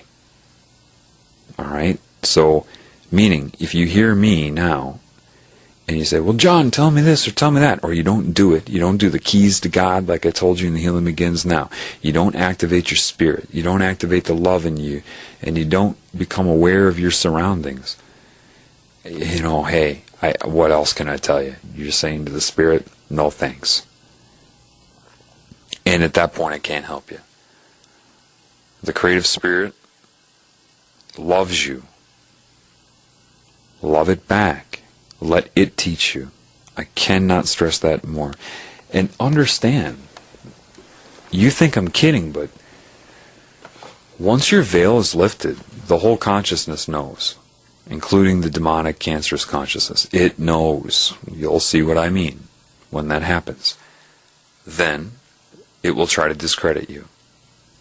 Now, ironically, the ones with the strongest spirits are probably the ones that have deviated in many ways in their life, because they had to do that. They know who's here on behalf of the Creator as a new spirit, because you light up, you shine bright, and they know right away, and they come after you early to try to get you, to possess you, and corrupt you, and do all of these things. Why? Because they know that it's very likely that you would speak out. Is that too hard to figure out? So they have to screw with you. They have to get you to deviate and do things that society is conditioned to point their finger at you for, so as to keep you from speaking out. The flip side to that is once you know the creative spirit, once it comes to you and basically says without words, bang, I am, and you'll know what I mean, you're not going to care what people say about you. Okay? But just know that suddenly, like a football being thrown to a running receiver, two lines intersecting, the discrediting is the same way. Remember, time, past, present, future is not what you think it is. Things just suddenly show up. However, you will be armed with... You won't be armed against men, because mankind is... The majority is just under huge mind control. When you see it for yourself, you'll know what I'm saying. Okay? You can't keep them from discrediting you. You just can't. But you won't care. You won't care. Because one moment, one microsecond, with the powerful, commanding love of the Creator who says, I know you were duped. I know that they were doing it through your mind, and your spirit is innocent, and you're learning, and you're rehabilitating, and you've made that choice with me. It is my opinion that matters. Do not worry. Just don't turn from me. It will have your back, and I'm telling you, to have God have your back, that's not a bad deal. You hear what I'm saying? Forget what people think of you. You've heard it before. He who is free of sin cast the first stone. Alright? It's the insanity that has been created and stirred up in humankind. Forget what they think about you. Just love the creative spirit. I'm telling you. No matter how weird it gets, no matter how... And you'll be tested too. I was. Things might be allowed to happen to you. And you'll find that you'll seek answers. When I was first awakened, it was quite traumatic. I tried to handle it. I'm going to buy tourmaline, and I'm going to buy this crystal and that crystal and orgone. Yes, I've tried orgone. Didn't work. The whole thing, man. I need to talk to a psychic. I need to go see this or that. Why are you going through all that? Why is it allowing you to go through that? Because you're going to find there's only one way to deal with it. Over and over, no matter how variable the circumstance, there is only one way to deal with it. The creative spirit of everything. And so, things may be very uncomfortable at times, but you'll see why it's necessary, because you need to overcome this reality. If you are dependent upon the positive opinion of you from mankind, then you are incredibly vulnerable to their negative opinion. Do you understand opinion? Do you understand that? Because if you are hoping to get positive approval, a fan base, people that love you to define who you are, then their hate for you will also define who you are and where you go. Rather, detach from both, love the creative spirit. That means you will appreciate all the creations anyway and love them in the moment. But you should not, and never ever should, need their approval to define your creation when they did not create you. The creative spirit did. And it's active now. Things are going to change. I'm doing everything I can to guide you to it and try to protect you by keeping you away from this organized religion. However, I don't know if Christ existed, but a lot of the things that he said, you are going to find out for yourself that they are true. You will finally understand the parables. And you will know that it's the lesson that mattered, not his name. Jesus is the way. No, his lesson was the way. If his name was the way, what were the lessons for then? Why didn't he just come and say, yeah, accept Jesus Christ, your Lord and Savior. Okay, thanks a lot. Take care. His lessons and his demonstration of integrity. He didn't die for your sins. He died because of them. To try to demonstrate that he loves the creative spirit of everything more than his own personal comfort. That's how beautiful the creator spirit is.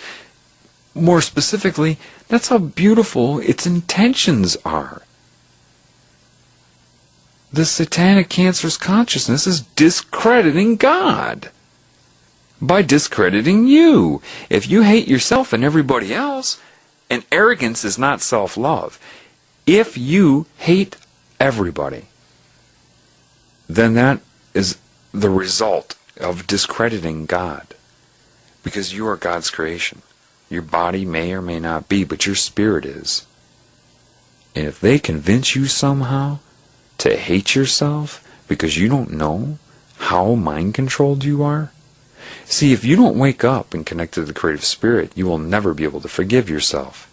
You can't, because you won't know the incredible depths of mind control or how it works. The creative spirit will show you that. Once you see it, you will free yourself from guilt. When you free yourself from guilt, you free yourself from shame. When you free yourself from shame, then you can love everything you see. You see, freeing yourself of guilt and shame does not give you this mindset of, oh, I can do anything I want. Oh no. Quite the opposite. See, then you'll have love in you, and when you have love in you, you can't hurt anybody. And it's a battle. It's up and down. You will have bad days and good days, and if you have addictions, you will overcome them, get them back, overcome them. You'll struggle as you reconnect. That's just the way it is. You don't need 10 commandments. Not if you're connected to the Spirit, as that will just be normal. Now, opening yourself up to the language of life is going to be a challenge. But that challenge will come to you on purpose. Because your spirit is both inside and outside, part of reconnecting to the Creator is raising the spirit within you. That's where you confirm it with your own spirit, your own feelings about it. That's where you start to see where you're at in your lessons, in your therapy. If you're always relying on the creative spirit to come in and save you from the outside, when it's also inside, then you're not fully healing, are you? So you will run into situations where they taunt you.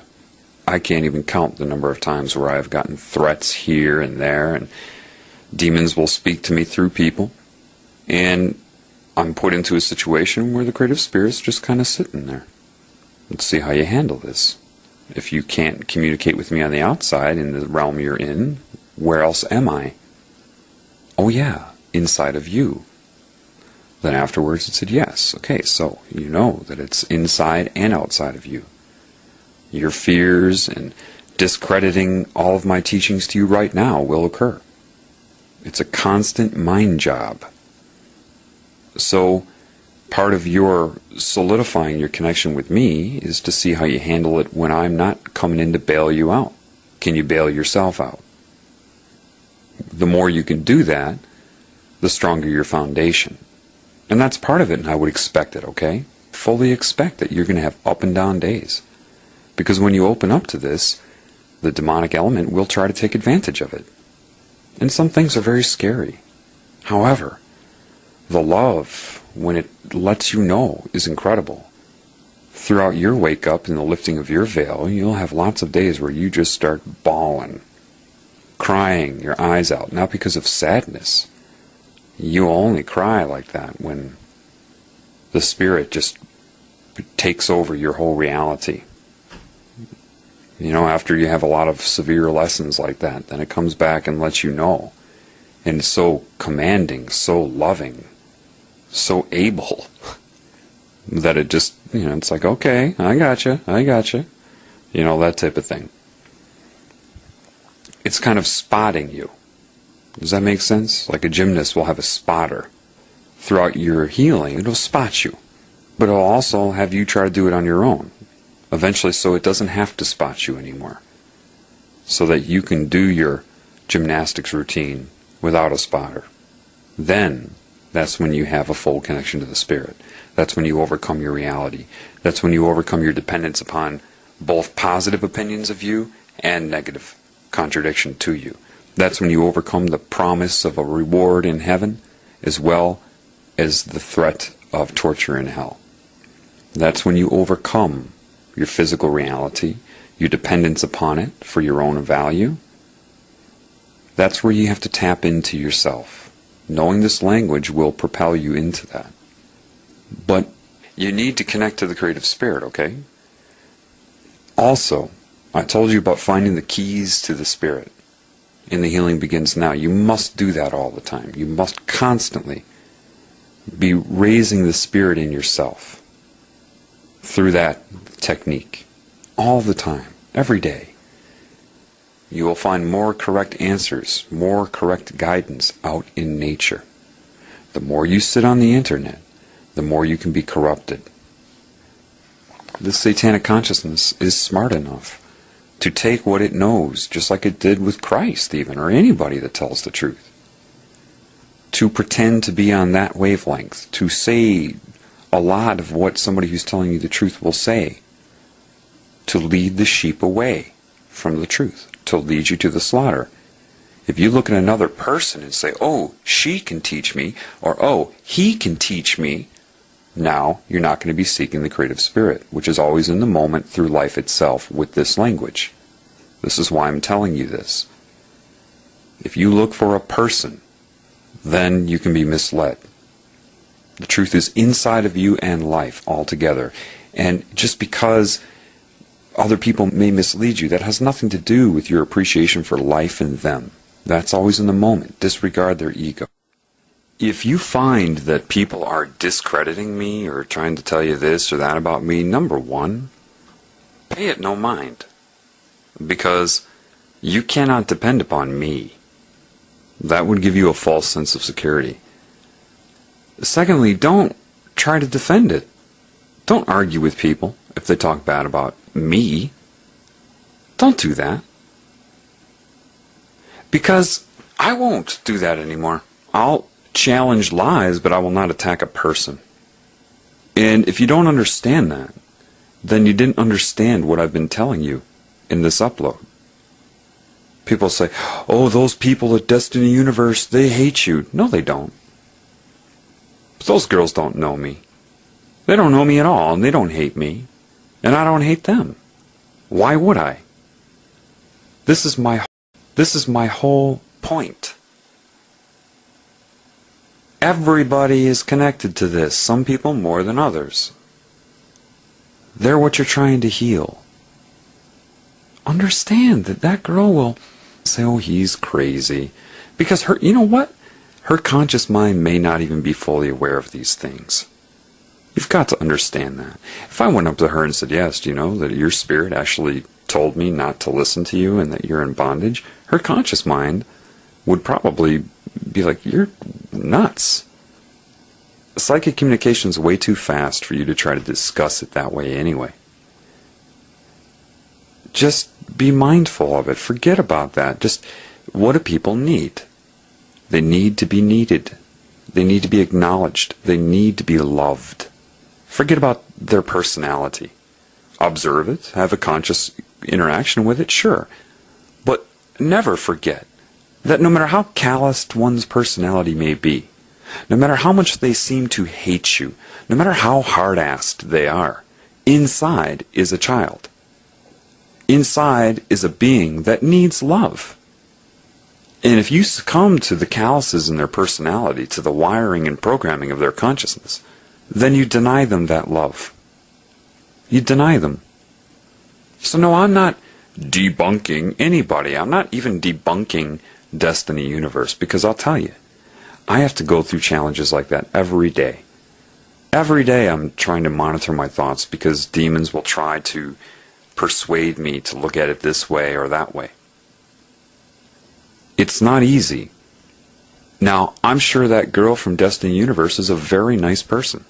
Why would she not be? It has nothing to do with any of the... Look, I've met a lot of Freemasons that are nice people. They're nice people. They're just under pressure. They know not what they do. Or they know not how to deal with what they're doing. And that's my goal, to try to enable everybody, not people that think they're righteous. I'm righteous as me. No. The Spirit is righteous. And quite honestly, this is not for a group of people to hear this and heal and then consider themselves to be above everybody else. That would be evil. This is for everybody. Everybody who can understand the English language. I don't care if you're a Satanist, if you're in the Illuminati, if you're a Jesuit. It doesn't matter. It doesn't matter. I don't hate you any more than I hate myself. Do you understand that? Those are the people I want to influence anyway. I'm not coming to you like David Icke and saying, I'm not trying to persuade you. I wouldn't do that. You can give information without trying to persuade people. What? No, I am very much trying to persuade you. I don't need to use reverse psychology to tell you that I'm not, so that I can sit there and persuade you for 5 hours. And my target audience, it's the Satanists and the Illuminati and anybody that is really controlled by this. That's who I'm trying to help. And yeah, I understand they hate me. I do. As much as an alcoholic would hate me if I threw their alcohol away. I understand that. I've had addictions. I have them. I know.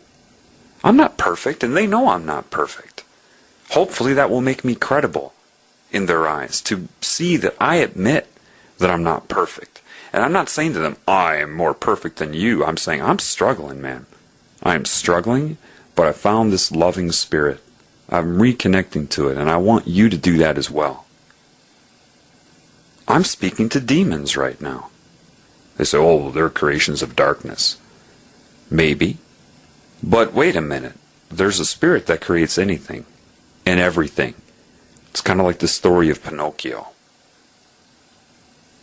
If a demon sees logic in what I'm saying, Not my ego, because it's over my head, but maybe it observes me. Perhaps there's something inside of a demon that says, there's something to this. Don't think the creative spirit of everything can't transform that demon. But that is not your responsibility.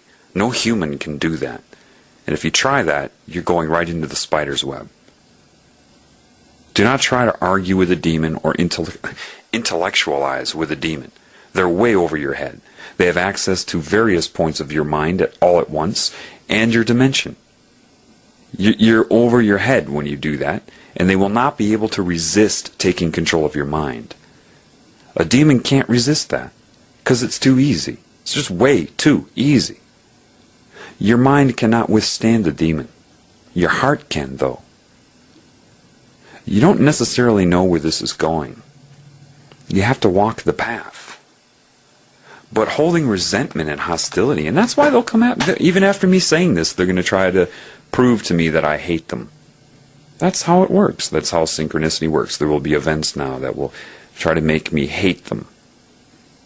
Well, my ego isn't infallible. That may happen for an hour here or there, but the truth is the truth. And as far as hating anyone, hating any group on this planet, that's just not fair. I think the original group that started this whole thing on planet Earth, look at it from a different way. What if the demons in this cancer consciousness descended upon Earth and found a human race the smartest one and upgraded them so they could be used, and those people had nobody to get help from? They would ask other species, other humans, help. No one could help them because it was the initial infection. It's not their fault. Not their fault. The problem is guilt and shame. And that's the one the Spirit really needs to work on, because the people that have been controlled like puppets to do the most horrific things, down to eating babies, feel like the creative Spirit could never accept them again. Well, I have a surprise for you. Yes, it can. You just are not looking at it correctly. And no, that doesn't mean, oh, well, okay, if it'll accept me, I can do it for another week. No, because the very moment you want its acceptance, it will start to transform your paradigm. You will suffer if you do it then. Once you decide to choose God, you will suffer if you do those things. I mean, whenever I would deviate from it in any way, it would rock me. But not to hurt me or to condemn me. It's saying, I'm taking over now. You're in therapy, buddy. That's kind of what my life is like. I get strong intervention when I deviate from this. So would anybody in the Illuminati. But it doesn't mean that it can't help you. Cancer is the most violent thing in your body. Or what about an autoimmune disorder where you're attacking yourself? Can you imagine how that's played out on the cellular level? Same thing as eating babies. It's the same thing. And only love can spontaneously heal cancer. You're not going to hold the cancer cells in guilt and shame, or else they will not heal. And because you need your body, your system, your consciousness manifestation to be synergistic, holistic, and in harmony and in love, there's no way you could hold parts of your body in guilt for becoming damaged or disconnected. The creative Spirit does not hate you for insanity, for it knows that you're insane. It is you that is in judgment of yourself. It is not, because it knows if you're disconnected from it, you will fail. You will become this way. It already knows that. Therefore, how can it judge you or condemn you for it? It knows you can't work if you're disconnected from it. It knows that about Satan or the cancer consciousness or the alien beings, anybody a part of that agenda, the predatory agenda. It knows that. So if it's telling you this, knowing that, what does that tell you? The people that have done the worst things in life are the ones the Spirit wants to activate first. They're so important to the Spirit. You have no idea how much you mean. And it's your guilt because you were conned into doing things to your own kind that you cannot forgive yourself for anymore. You think it's too late. I made a contract, with Satan. It's too late. Wait a minute, man. Can a 3-year-old sign a lease to an apartment? No. Why? Because they don't know what they're getting into. It's over their head. You have no contract with cancer. You have no contract with Satan. Satan will convince you of that. Show you the abyss. Show you all of these things, the emptiness, the void. That void is what you perceive when you're disconnected from the creation, spirit. It's not over for you. But Satan, I use Satan symbolically. This consciousness will do everything it can to make you think that it is over for you. Look at what you've done. Look at what you've done. You do not have the spirit to connect to the creative spirit. Bull. Bull, because everything you think you've done was from manipulation to your mind. Get rid of the hate. Demons are turning humans upon themselves. That is their primary weapon. And blackmail is a huge one. Once you've done those things, they say, well, look, well, if people know about this, they will turn on you. And then you place your importance over the importance of the entire planet and the entire human species. You stand up to that, and the creative spirit will back you. I promise you, no matter how traumatic the process, it will. I don't care what you have done. Do you understand this? Let it go. It is no more. It is no more. Humans can't move on. Cesar Millan teaches you this lesson. The Dog Whisperer. You think it's a show about raising your dog, but it's not. Life speaks to you. He's trying to show you that if you take an insane dog that may have attacked all kinds of dogs and you put it into a sane pack of dogs, they see that dog as a part of themselves. That's the difference. They don't say there's a problem with that dog. They say there's a problem with us, with myself, if that's occurring. Do you understand the difference? So they rehabilitate an insane dog like that, even if that dog goes after other dogs in the pack right then. They don't sit there and put it in doggy prison, hold it in guilt until it's done and condemned forever, because they know that it is a part of them. Therefore, like how you view your own body, they will heal that dog. They'll successfully rehabilitate it. They may nip at it strongly here and there to keep it in line until they oscillate it to normality, to sanity. Then, when it's sane, they don't sit there and say, ruff, ruff, ruff, you know, last year you were insane, and try to reopen those wounds. When the dog moves on, done, over, finished. Can't change the past. Caesar is right. He says, but you humans, you just can't move on. Wink, wink.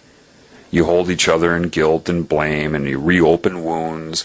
Could be a married couple. They're in an argument, and one of them was an alcoholic, but they had stopped drinking for 3 years, and the other one, if they can't win the argument, may say, but you were an alcoholic. 3 years ago, you drunk. That type of thing is this human insanity. Even if that person changed their behavior for 3 full years, they'll try to reopen the wound, to damage the self-esteem, maybe to win a momentary argument. It's not wrong. It's insane. You've got to start looking at all of the people as I, not them, or we, not they are bad and I am good. When you see a problem in society, you've got to learn through the creative spirit that that is a problem with you. If they have a problem, you have a problem. If you condemn them, you condemn yourself. Do you understand that now? Why do you think forgiveness is so important? Because they're you. They are you. And cancer tries to separate cells into me, me, me, me, me. That's predatory. Hopefully these things are starting to make sense to you now. Why is forgiveness important? When you learn this language, when you learn this way to communicate, you will have no doubt that they're all you. That you're all components to something larger. Therefore, if you condemn somebody, or argue with them, or try to disable their ability to heal, you're disabling your own ability to heal. Also, when you see the connection, then you'll realize, sinning, if you lust after somebody, covet after them, steal from them, Who are you stealing from? You! You'll see it now with your own eyes. If there's a problem with the Illuminati, that means there's a problem with you. Don't look at them and say, them, those demon-possessed people. That's a part of you that's suffering from that possession, that infection. Don't look at Destiny Universe and say, them, those people trying to mislead me. No, that's a part of you that you need to love. So you have to look through their ego. Look at what's happened to you. You don't even need to know their mind control techniques. Just observe yourself. When you were young, 4 or 5 years old, you would meet another kid and be like, want to be best friends? You didn't have all of this crap in your head. You were open. You weren't looking at people like, I hate you and I'm better than you. No, kids, they get along, don't they? Babies are psychic. Once you learn this language, you observe a baby now. You'll see, when babies get together, they just start laughing together and all that. Yeah, because they're exchanging images and concepts. Even with their little brains, they're connected. You've got to get rid of the hate, because you're only hating yourself. And then by doing that, and forgiving yourself, by finally having knowledge of why you've deviated, then you start to forgive yourself and open those keys to your spirit.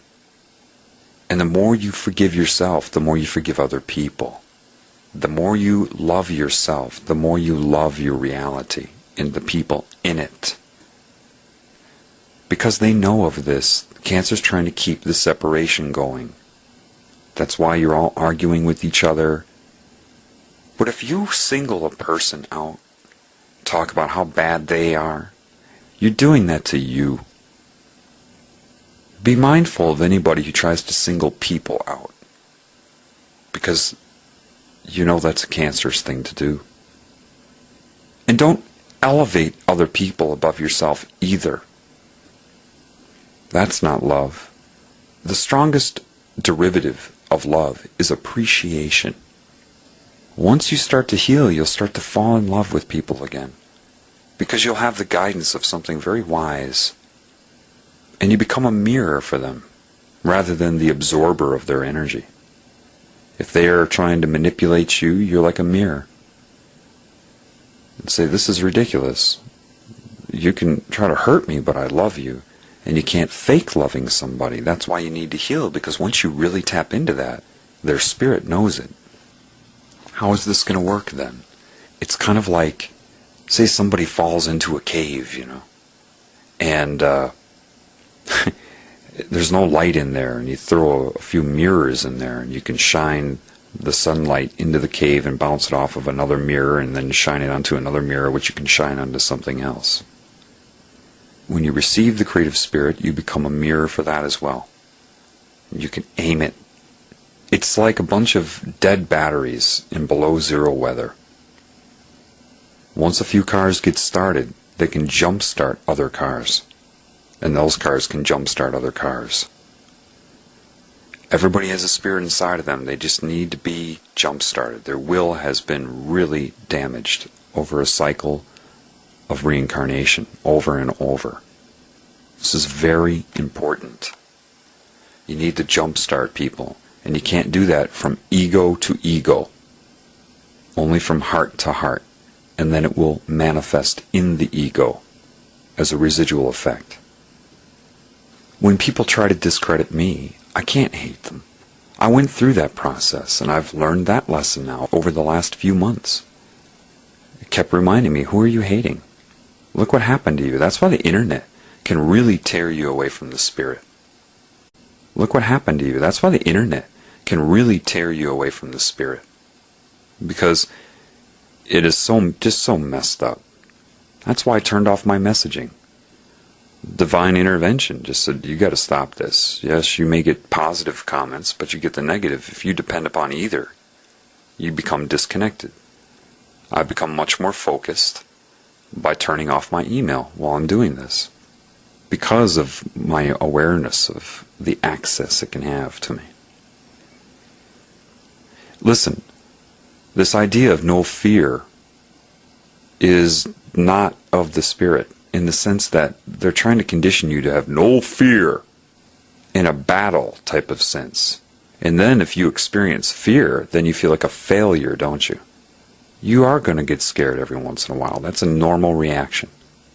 That will be part of your learning tool. Trust within so that you can receive from without. You've got to heal. People are screwed up. They're so conditioned by mind control to want to point their finger at everybody except themselves. And they don't see how it's leading to the demise of them and their whole species. Check and see how good you feel when you know you've helped somebody, when you follow the path and it just unfolds, where you're not trying to force it, but it just happens. See how alive you feel. Love is infinite. You're not going to run out. It's not about running out of love. It's about whether the valve is turned to open or closed. If you keep it closed, it can atrophy. And those are the dead car batteries. You need to keep the flow moving, getting the energy of love inside this tumor, and start the spontaneous healing of this cancer. The hardest thing for people will be to let go of the past because you've been so conditioned to hang on to it. 3 strikes and you're out. Everything there to condition your mind. Bullshit. You got to break this control system and heal. You are in the now. I don't care what you've done. And people need to step up in their divine character and see through that. And if you want to hang on to pointing your finger at all the people that have done horrible things, you are only hurting yourself.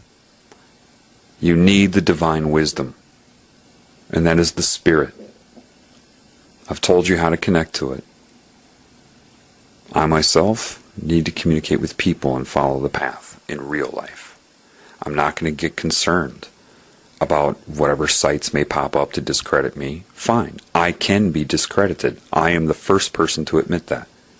If you hate me, you're hurting yourself. For example, like when I was molested as a child, people say, how can you forgive that man that did that to you? Because he didn't do it to me. It was a demon that did that to affect me. How am I going to hate him? His ego may not know that, but I know that. So yeah, I can forgive him. And guess what taught me to do that? My mind for the first 33 years of my life could not do that. The mind cannot withstand this on its own. Intellect, disconnected from the Spirit, cannot withstand this. It cannot give you your eyes and ears. Only the Spirit can do that. So yeah, I forgive him because I know why. If I didn't, it would be poison to my very essence. You must rise above this. Become what you are. Activate and become functional with this. The time is now, as it always is. Now one final thing, because people will ask me, what's the deal with David Icke in the beginning of this video? Seeing Christ on the globe like that. I don't know. I looked up the picture of the earth and I've seen that picture elsewhere. It looks like it was slightly modified. I just put it in the negative and there it was. I don't know if David Icke even caught that because I've seen that picture before. Maybe he did, maybe he did not. I'm not really making a claim about that. I'm just showing you what I saw. Remember, the image of Christ on the cross is a subconscious symbol to keep you from speaking the truth. Most people that read The Biggest Secret come out of that scared to death. Alright, so I don't know. I don't know if David Icke is aware of that. I have the book and I've seen, well, I can't answer you. I'm showing you what I hear and what I see. And that's all I can do. But I had to put that out there for you. Okay? Okay, I have to add a PS here. Just the lessons, the opening up is just happening at an accelerated rate here. I thought I had this upload finished and I went to a health food store to get a vegetarian sandwich pocket. Some feta and spinach and mushroom thing. Anyway, I walk in there and there are the different employees. And I'm thinking, it's all on my mind, right? About, ooh, the demons don't want me talking about this, right? Oh, they're following me around. And then I started to feel the nervous feeling in my body, right? And I thought to myself, come on now, I can overcome this. Just tap into the Creator, but I was still nervous. And then my eyes just looked to a product and it said more. Okay, there were many words on it, but the one that my eyes focused on was more. Think of it more. Really think of your value and what's going on. Started to look around the shop while I was waiting for my sandwich. And I still felt it, that negative wavelength that they were trying to put me on, right? I'm like, no, I can overcome this. And I looked at another product and it said, care away. So remove your care of that. Forget about that. And I started thinking to myself, oh, this is just an experience. It's only an experience in this reality of creation. And I'm trying to overcome it, right? Trying. Then there's this lady there that was asking directions to the guy at the ponytail at this natural health food store and this other woman. And they didn't know the answers, so I said, oh, I know the answer to that. And I just gave her the directions to get there. And she said, okay, thanks. I said, sure. You know. Then I went and got a natural soda. They have a lot of natural stuff there. And I was checking it out, and he said to me, I heard it when you gave her the directions. He said, I was thinking, you know, this and that, and I thought she was talking about this, and then I thought she was talking about that, and I just couldn't get it. And then I heard what you said, and your directions were exactly it. Then right away in my head, what popped in as a thought bubble was, oh, wait a minute. Because I'm aware of this whole communication thing, so I'm trying to figure out what it means, right?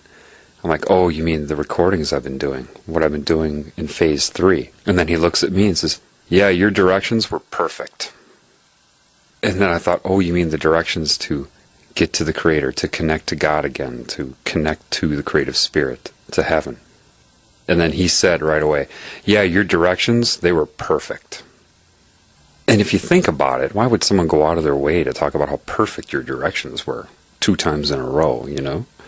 So I'm thinking, and I turn around, and I'm walking in the store, and I look down, and my eyes go right to a candy bar, a chocolate bar, and on the label of that chocolate bar was the word divine.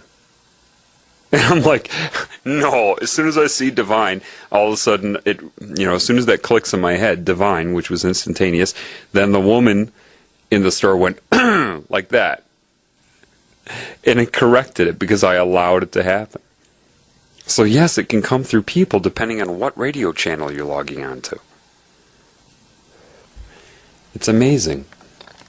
God was speaking to me, letting me know, yes, those are the exact directions. I may have told you, yes, the cancer consciousness can speak through people, yes, but if you're on the wavelength of love, then it commands the ego. It allows them to receive the spirit too. I told you that the cancer consciousness can be like an agent in the matrix, anybody at any time, but so can the spirit. I was sitting there thinking about it, just like, wow, because you'll know, once you tune into this, you know, there is no doubt in your mind. People say, does God ever speak to you? Yeah, it speaks to you through its creations and through your reality. That's how it does it, you understand? So I was thinking about that, and I'm like, wow, look at that, the positive and negative ego. As soon as I started thinking that they were going to come and psychically attack me, I got all nervous. But when I dropped it, and it guided me to drop it, remove it. But when I dropped it, and it guided me to drop it, remove it, don't care about that, just see it as an experience and everything. And then I allowed it to happen. So I went up to this man and woman, and we started talking. Now he was on a divine frequency. And I brought up the whole communication thing, but this time it only took like 3-4 minutes to get the message across. Hey, you ever notice how life speaks to you? If you think of the terms of, yes, we all are having our conscious conversation right now, but you know that there's a larger mind that guides all of us, like you sustain your body. And I went through the whole thing in like 2 minutes, and the guy was like, as if he already knew. I said, isn't that interesting? And I explained what happened. I said, these were the thoughts going through my mind. Now, I know consciously you were talking about the directions. Let me explain how that was coordinated. And then I saw the chocolate bar with divine on it because I've been talking about the path to the creative spirit and everything. And I said, have you ever noticed that? He said, yes. And I'm like, yes, people are awake to this. And I said to him, man, it's weird at first, isn't it? It took me a while to get a handle on this. He says, yeah. He says, Thanks for sharing that. I'm glad you reminded me of that. And I said, you're welcome. And I turned to go get my sandwich. He said, well, thank you. From both ways. And then psychically in my mind, I knew what that meant. What that meant was many things. That's why language doesn't cut it. Thank you from both directions, both ways, from both ends. What does that mean? What did it mean in that moment? Just like when I tell you that a deer can mean many things doing the same thing, depending. What did that mean? That the truth, divine truth, the pure truth, will be seen as truth from both sides of this binary state of good and bad. If it is true, both sides will have to agree that it's true. That's what that meant. And also, even though I appeared to say that to him and remind him, he also played a role in reminding me, coordinated by the Spirit. And he understood that. And he let me know he understood that. So I'm being led to people now that know what I know, at least on some level, or if I tell them, they get it in a matter of minutes. They know it. They're starting to figure this out. You understand? And because it's your collective reality. You're part of something larger. And your state will dictate your experience in it. So if I'm worrying about the demonic focus on me, then my will is placed there, and I give it energy. If I just relax and allow the Creator to do what it does, then it does it. And there I got to assist people, and then it put in my head as I went out of the store, see, when you gave that lady directions, it feels good to help people, doesn't it? Even something that small. That's when you feel the best. Take note of how you feel right now. What just happened? What it was like when I was expressing this with that person and explaining it and having him understand it was like the inverse to an orgasm. An orgasm is the draining of your creative essence. This is like the infusion of it, God filling your cup. And it happens as quickly. It's like these divine moments of knowledge are like the opposite to an orgasm, but the same frequency. Instead of discharging, you're charging. And it made me take notice of that. I said, you see how you feel right now? After an orgasm, you're drained. Now how do you feel? You feel alive, don't you? That charged you, didn't it? Interacting and speaking to people as them, as another part of you. At first I was looking at that guy before I talked to him like, he's kind of weird. He could be someone that will try to antagonize me. And then it said, see? You see? Now do you get it? And so I'm driving. And I was thinking, and I came to a four-way stop. And I'm thinking, that really was divine repairing of that situation. All of a sudden this girl in a car opposite of my direction at the four-way stop, you know, directly across from me, suddenly just reaches up and touches her nose. For no reason, just reaches up and touches her nose exactly in response to my thought. It will always speak to you. And it can do that. You see, it didn't really violate her free will. It didn't. It's for the good of the whole. So therefore, making her feel like she needs to touch her nose is good for the whole. And it doesn't really alter her conscious experience while she's driving in her car. And it just all comes together. And then I went and parked in this nature area to eat my sandwich. And I was thinking about the man Christ and what he was saying and how what seems to be happening right now. And I'm thinking, no. Is this how? And then the wind just picked up. Whoosh. And I was just thinking, I love the creative spirit. I just love you. I love what you're doing with me. And I'm driving back home, and now I'm seeing people drive past me, and I'm looking at them with appreciation and love. Felt like a kid, you know? I'm looking at them, and I didn't have the poison in my mind. It was like, oh, look at you dressed this way, you dress that way, you're driving this, you think this. Like my old ego used to think when I thought I was intelligent. Now I can just look at people, and I just had this love for them, and then it put into my mind. That's what sustains them. Doesn't matter if they know of you or not. If you look at them and their image and their essence, and you love them, that sustains them. Just like negative energy affects people. Love will sustain them. just by loving them. Because you're a part of something larger. And so now you're in awareness of them, connected to them, and that will affect them. As they're driving down the road, it could trigger a certain thought or whatever, but it sustains their essence. Every time you can look at somebody just for a moment with love, it's like plugging in your rechargeable battery for a moment. It gives them that juice. It gives them the sustaining essence of this whole reality. And it's said again, love my other creations. They are you. It is me in you and in them. If I'm helping you and I'm in them, what does that tell you? Yes, there's a problem right now, but see, the more you focus on me, it said, the essence of love and life, the creative spirit, the more I'll guide you.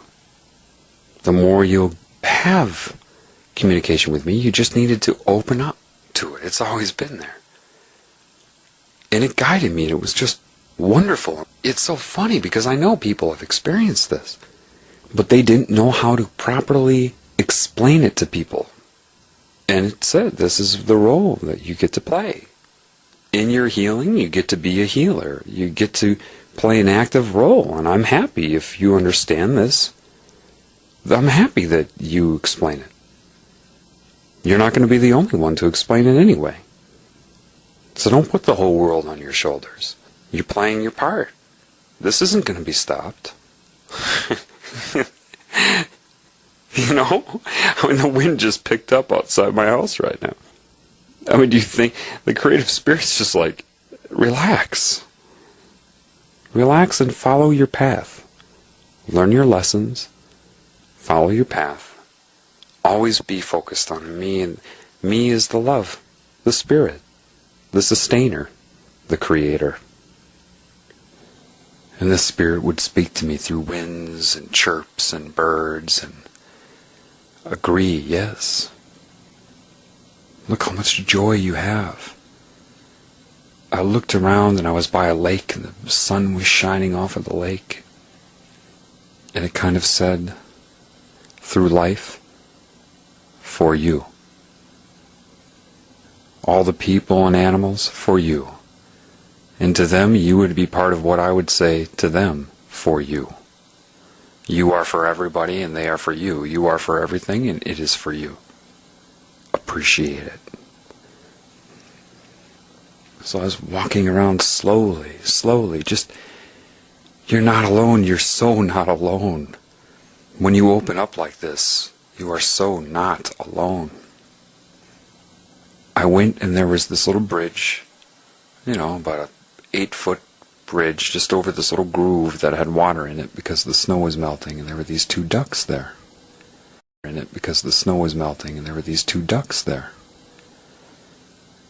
And I sat down and the ducks acknowledged me. At first they were startled by my presence, and I calmed my mind. And I looked at them and said to them in my mind, I love you. I'm not going to hurt you. And every once in a while people would come by and they would get startled. And I asked the duck, quite honestly with my mind, are you connected to the spirit? And it just bobbed its head in a nod. I said, you're aware of my thoughts? It bobbed its head in a nod. I said, will you come to me? It didn't come to me. Right now the train, the whistle's going. This whole thing is just... I feel like I'm coming out of a coma or something. And I looked at the duck and then I thought to myself, well, I'm asking the duck to come to me. That's not happening. Then I remembered the lesson that I told you in The Healing Begins Now. The hope that it will come, the belief that it will not, and then I realized, oh yeah, that's me inside the duck. It's me. It's that which is flowing through me is flowing through it. That which animates me is animating it. It's the same thing. And as soon as that came into my head, boom, the 2 ducks turned around and started swimming right towards me. As if to say, yes. Then these runners came by and they went, they scurried away. And then I tried it again. I said, so, come to me. They didn't come. And then I just realized, You're me. You're me inside of a different body, a larger part of me inside that body and that mind. Boom, they turned and started coming towards me. The train was helping, the wind was picking up to verify what was happening. And I said, so you understand? Do you consciously understand? And it bobbed its head. And then I let it know. I said, okay. And it shook its head and, it started doing its thing, ruffling its feathers. So I said, do you understand then that you have your conscious experience as well? And it said, boom. And it bobbed its head for me. Yes, I have my conscious experience of this like you, but I also know that you are me. And that's why we're scared of humans, because they don't know this. And I said, okay. Not so much in language, with the intent. So I visualized in my head, I'm going to stand up now. I don't want to startle you. Do you understand that? That I'm going to get up and leave. And then he bobbed his head. And I said, okay. And I stood up and he didn't move. He didn't scurry away. And I said, thank you very much. And he bobbed his head to me. And I bobbed my head back and I said, thank you again. And he bobbed his head, And when you become psychic this way, you know that you're communicating with them. There's no question. And I walked around the lake again, and there it was, and the wind was picking up, and then it made me realize, who's been helping you this whole time? You. A larger part of you. You commanded the wind, not your personality, that which animates you, because it is you in a scalar reality. The beauty of life is you have your individual experience, yes. But it is you, the spirit, that makes you so. So if you love the spirit, and you don't want to lose your soul, you are the larger spirit. So you won't let that happen. So look around. It's wonderful. The design is wonderful. And you open up to it. And it's crazy because you realize, if you're not connected to love or the spirit, opening up like this could torment you. It certainly has me through this process, and seemed like an absolute nightmare. A disconnection from the Creator is hell. Hell is not a destination. It is a disconnection. When you open up this way and you're not connected to the Creator, it can consume you.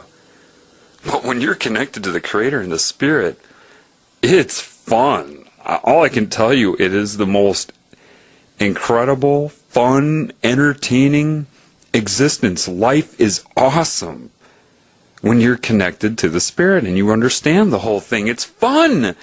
So much more opens up to you. It's amazing. All the information is there. Life is amazing. And it said, yes, humans are going to have to get out into nature to become human again. As weird as that sounds, you're going to need some, it's not solitude, but you've got to get away from humans and interact with life again so that you can handle going back into the human community and discerning because they're infected, so that you can look at them and love them. And so you start to look at all these people, and I have giant fat people coming by, skinny people, and I just love them all because I realized, finally, that's me. Inside their body, confined right now to their personality and their body, that's another part of me that's inside their paradigm. And just know that. It's you inside them, looking through the blinders of their personality at yourself. It's not some crazy, subjective, weird thing. That's just the nature of life. And they're going to have that personality because that is part of creation, your individuality.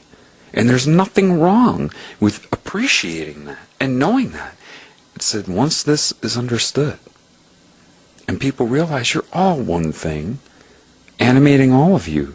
And throughout the day, you can be the floating finger, you can open up and communicate, you can have your experiences, but once you understand that, you'll reconnect to it. And animals know this. I love it, you can talk to them. And it said, do you see how much joy you have? It doesn't say it, you understand what I'm saying. It'll just put it in your mind. You understand. The train is totally confirming everything I'm saying right now. You're like, the train? You just wait. The true children of God play.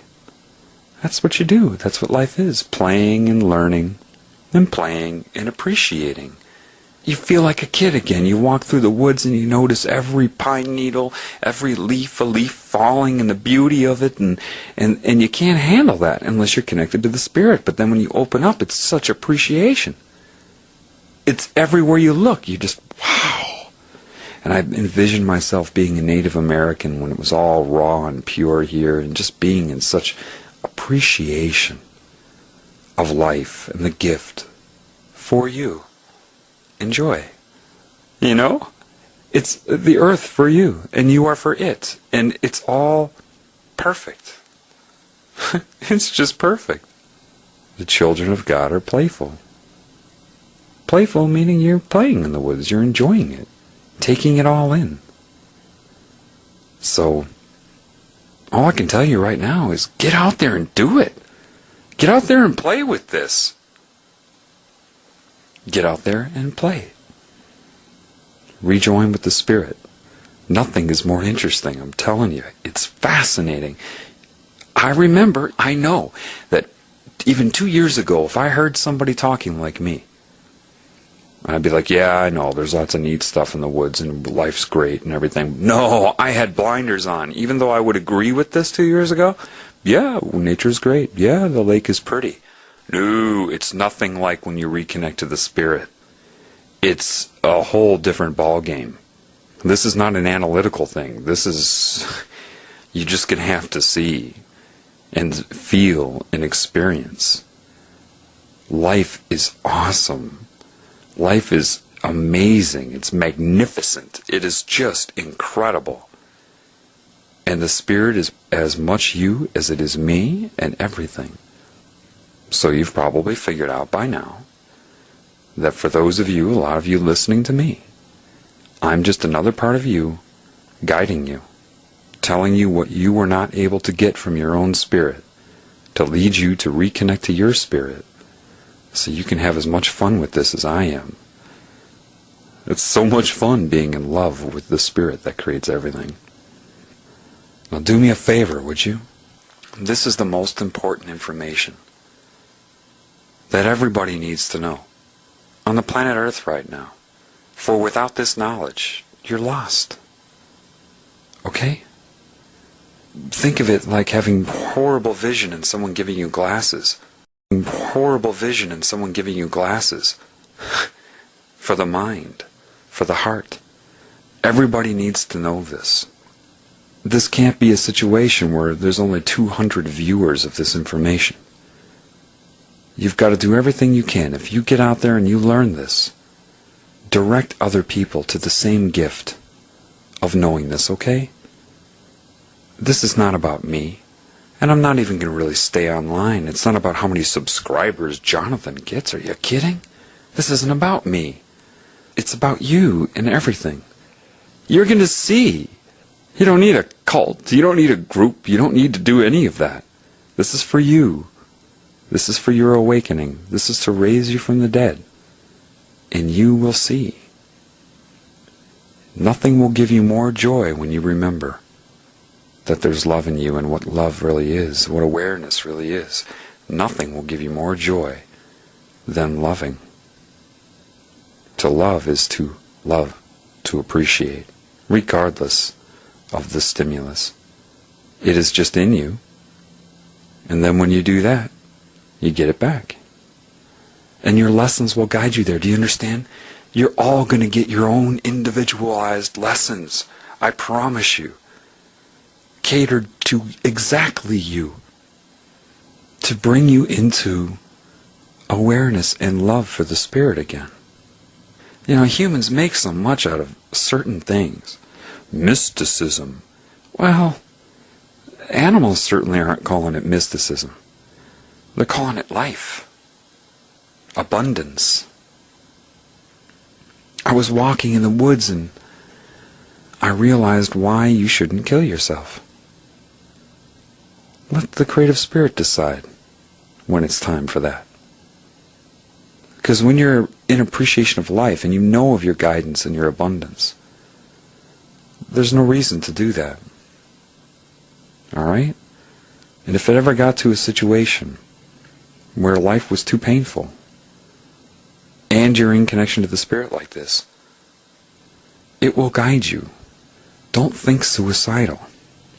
Because when you are raised from the dead, you remember how cool this all is. I'm telling you, you must build your house on a rock. Otherwise, this can turn into a nightmare for you. But if you do it via the intent to reconnect to your spirit, and when you calibrate, when you start to learn how to play that guitar, when you start to get those calluses, which is ignoring the input of the disconnected essence, get the coordination to form the chords on the guitar, and you start to play, it's fun. It's so fun. And the beauty of it is when you're able to have that type of command over your reality and love and experience with it. When you know that everything you look at is you, you're not going to hurt anything. There is no danger of that. And if you go this route, the real route, through the Divine Spirit, if you're out of balance, it will take that away. Just because. It's fail-safe. This is life. And it will speak to you. It will guide you. Be mindful of every sound, every car in the background that may be spinning their tires, a crowd cheering for a game in the background, a bunch of geese flying over. Be so mindful of everything. And when you do it in appreciation, you'll be calm and you'll love it. You will love it. You'll see. At a certain moment, for all of you, it's just going to click.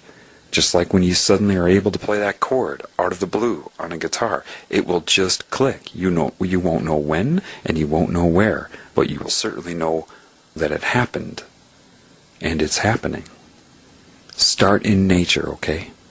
Start in nature, because the animals will teach you. They will guide you because they are also animated. They are animated by the Spirit and in full awareness at any given moment of these things. It's time for you to learn from the Creator's creations. From the ducks, the deer, the geese, the squirrels. All of them. So, connect to the Spirit. I'm talking in circles now, but I really want to drive that home. Base this on love and the Spirit, which is in you and everybody, even if they're infected with an essence that's trying to separate them. Within them is the Spirit. Know that, and know that that Spirit is you. You going to argue with them? Trying to make them feel bad about themselves and evil about themselves when it's another part of you? Or do you want to heal that? What would make you feel better? If it is you, think about it. What is the greatest gift? The greatest gift ever is forgiveness. Not so much God's forgiveness for you. When it imparts and infuses into you the ability to forgive yourself and everybody else. The greatest gift is not if you beg the Spirit for forgiveness and it forgives you. No. The greatest gift is when your spirit is activated and you forgive yourself and everybody else. That's the beauty, because you can only do that when you realize these things. It will transform from theory and philosophy to reality, undeniably. So get out there and play. Thank you very much for listening.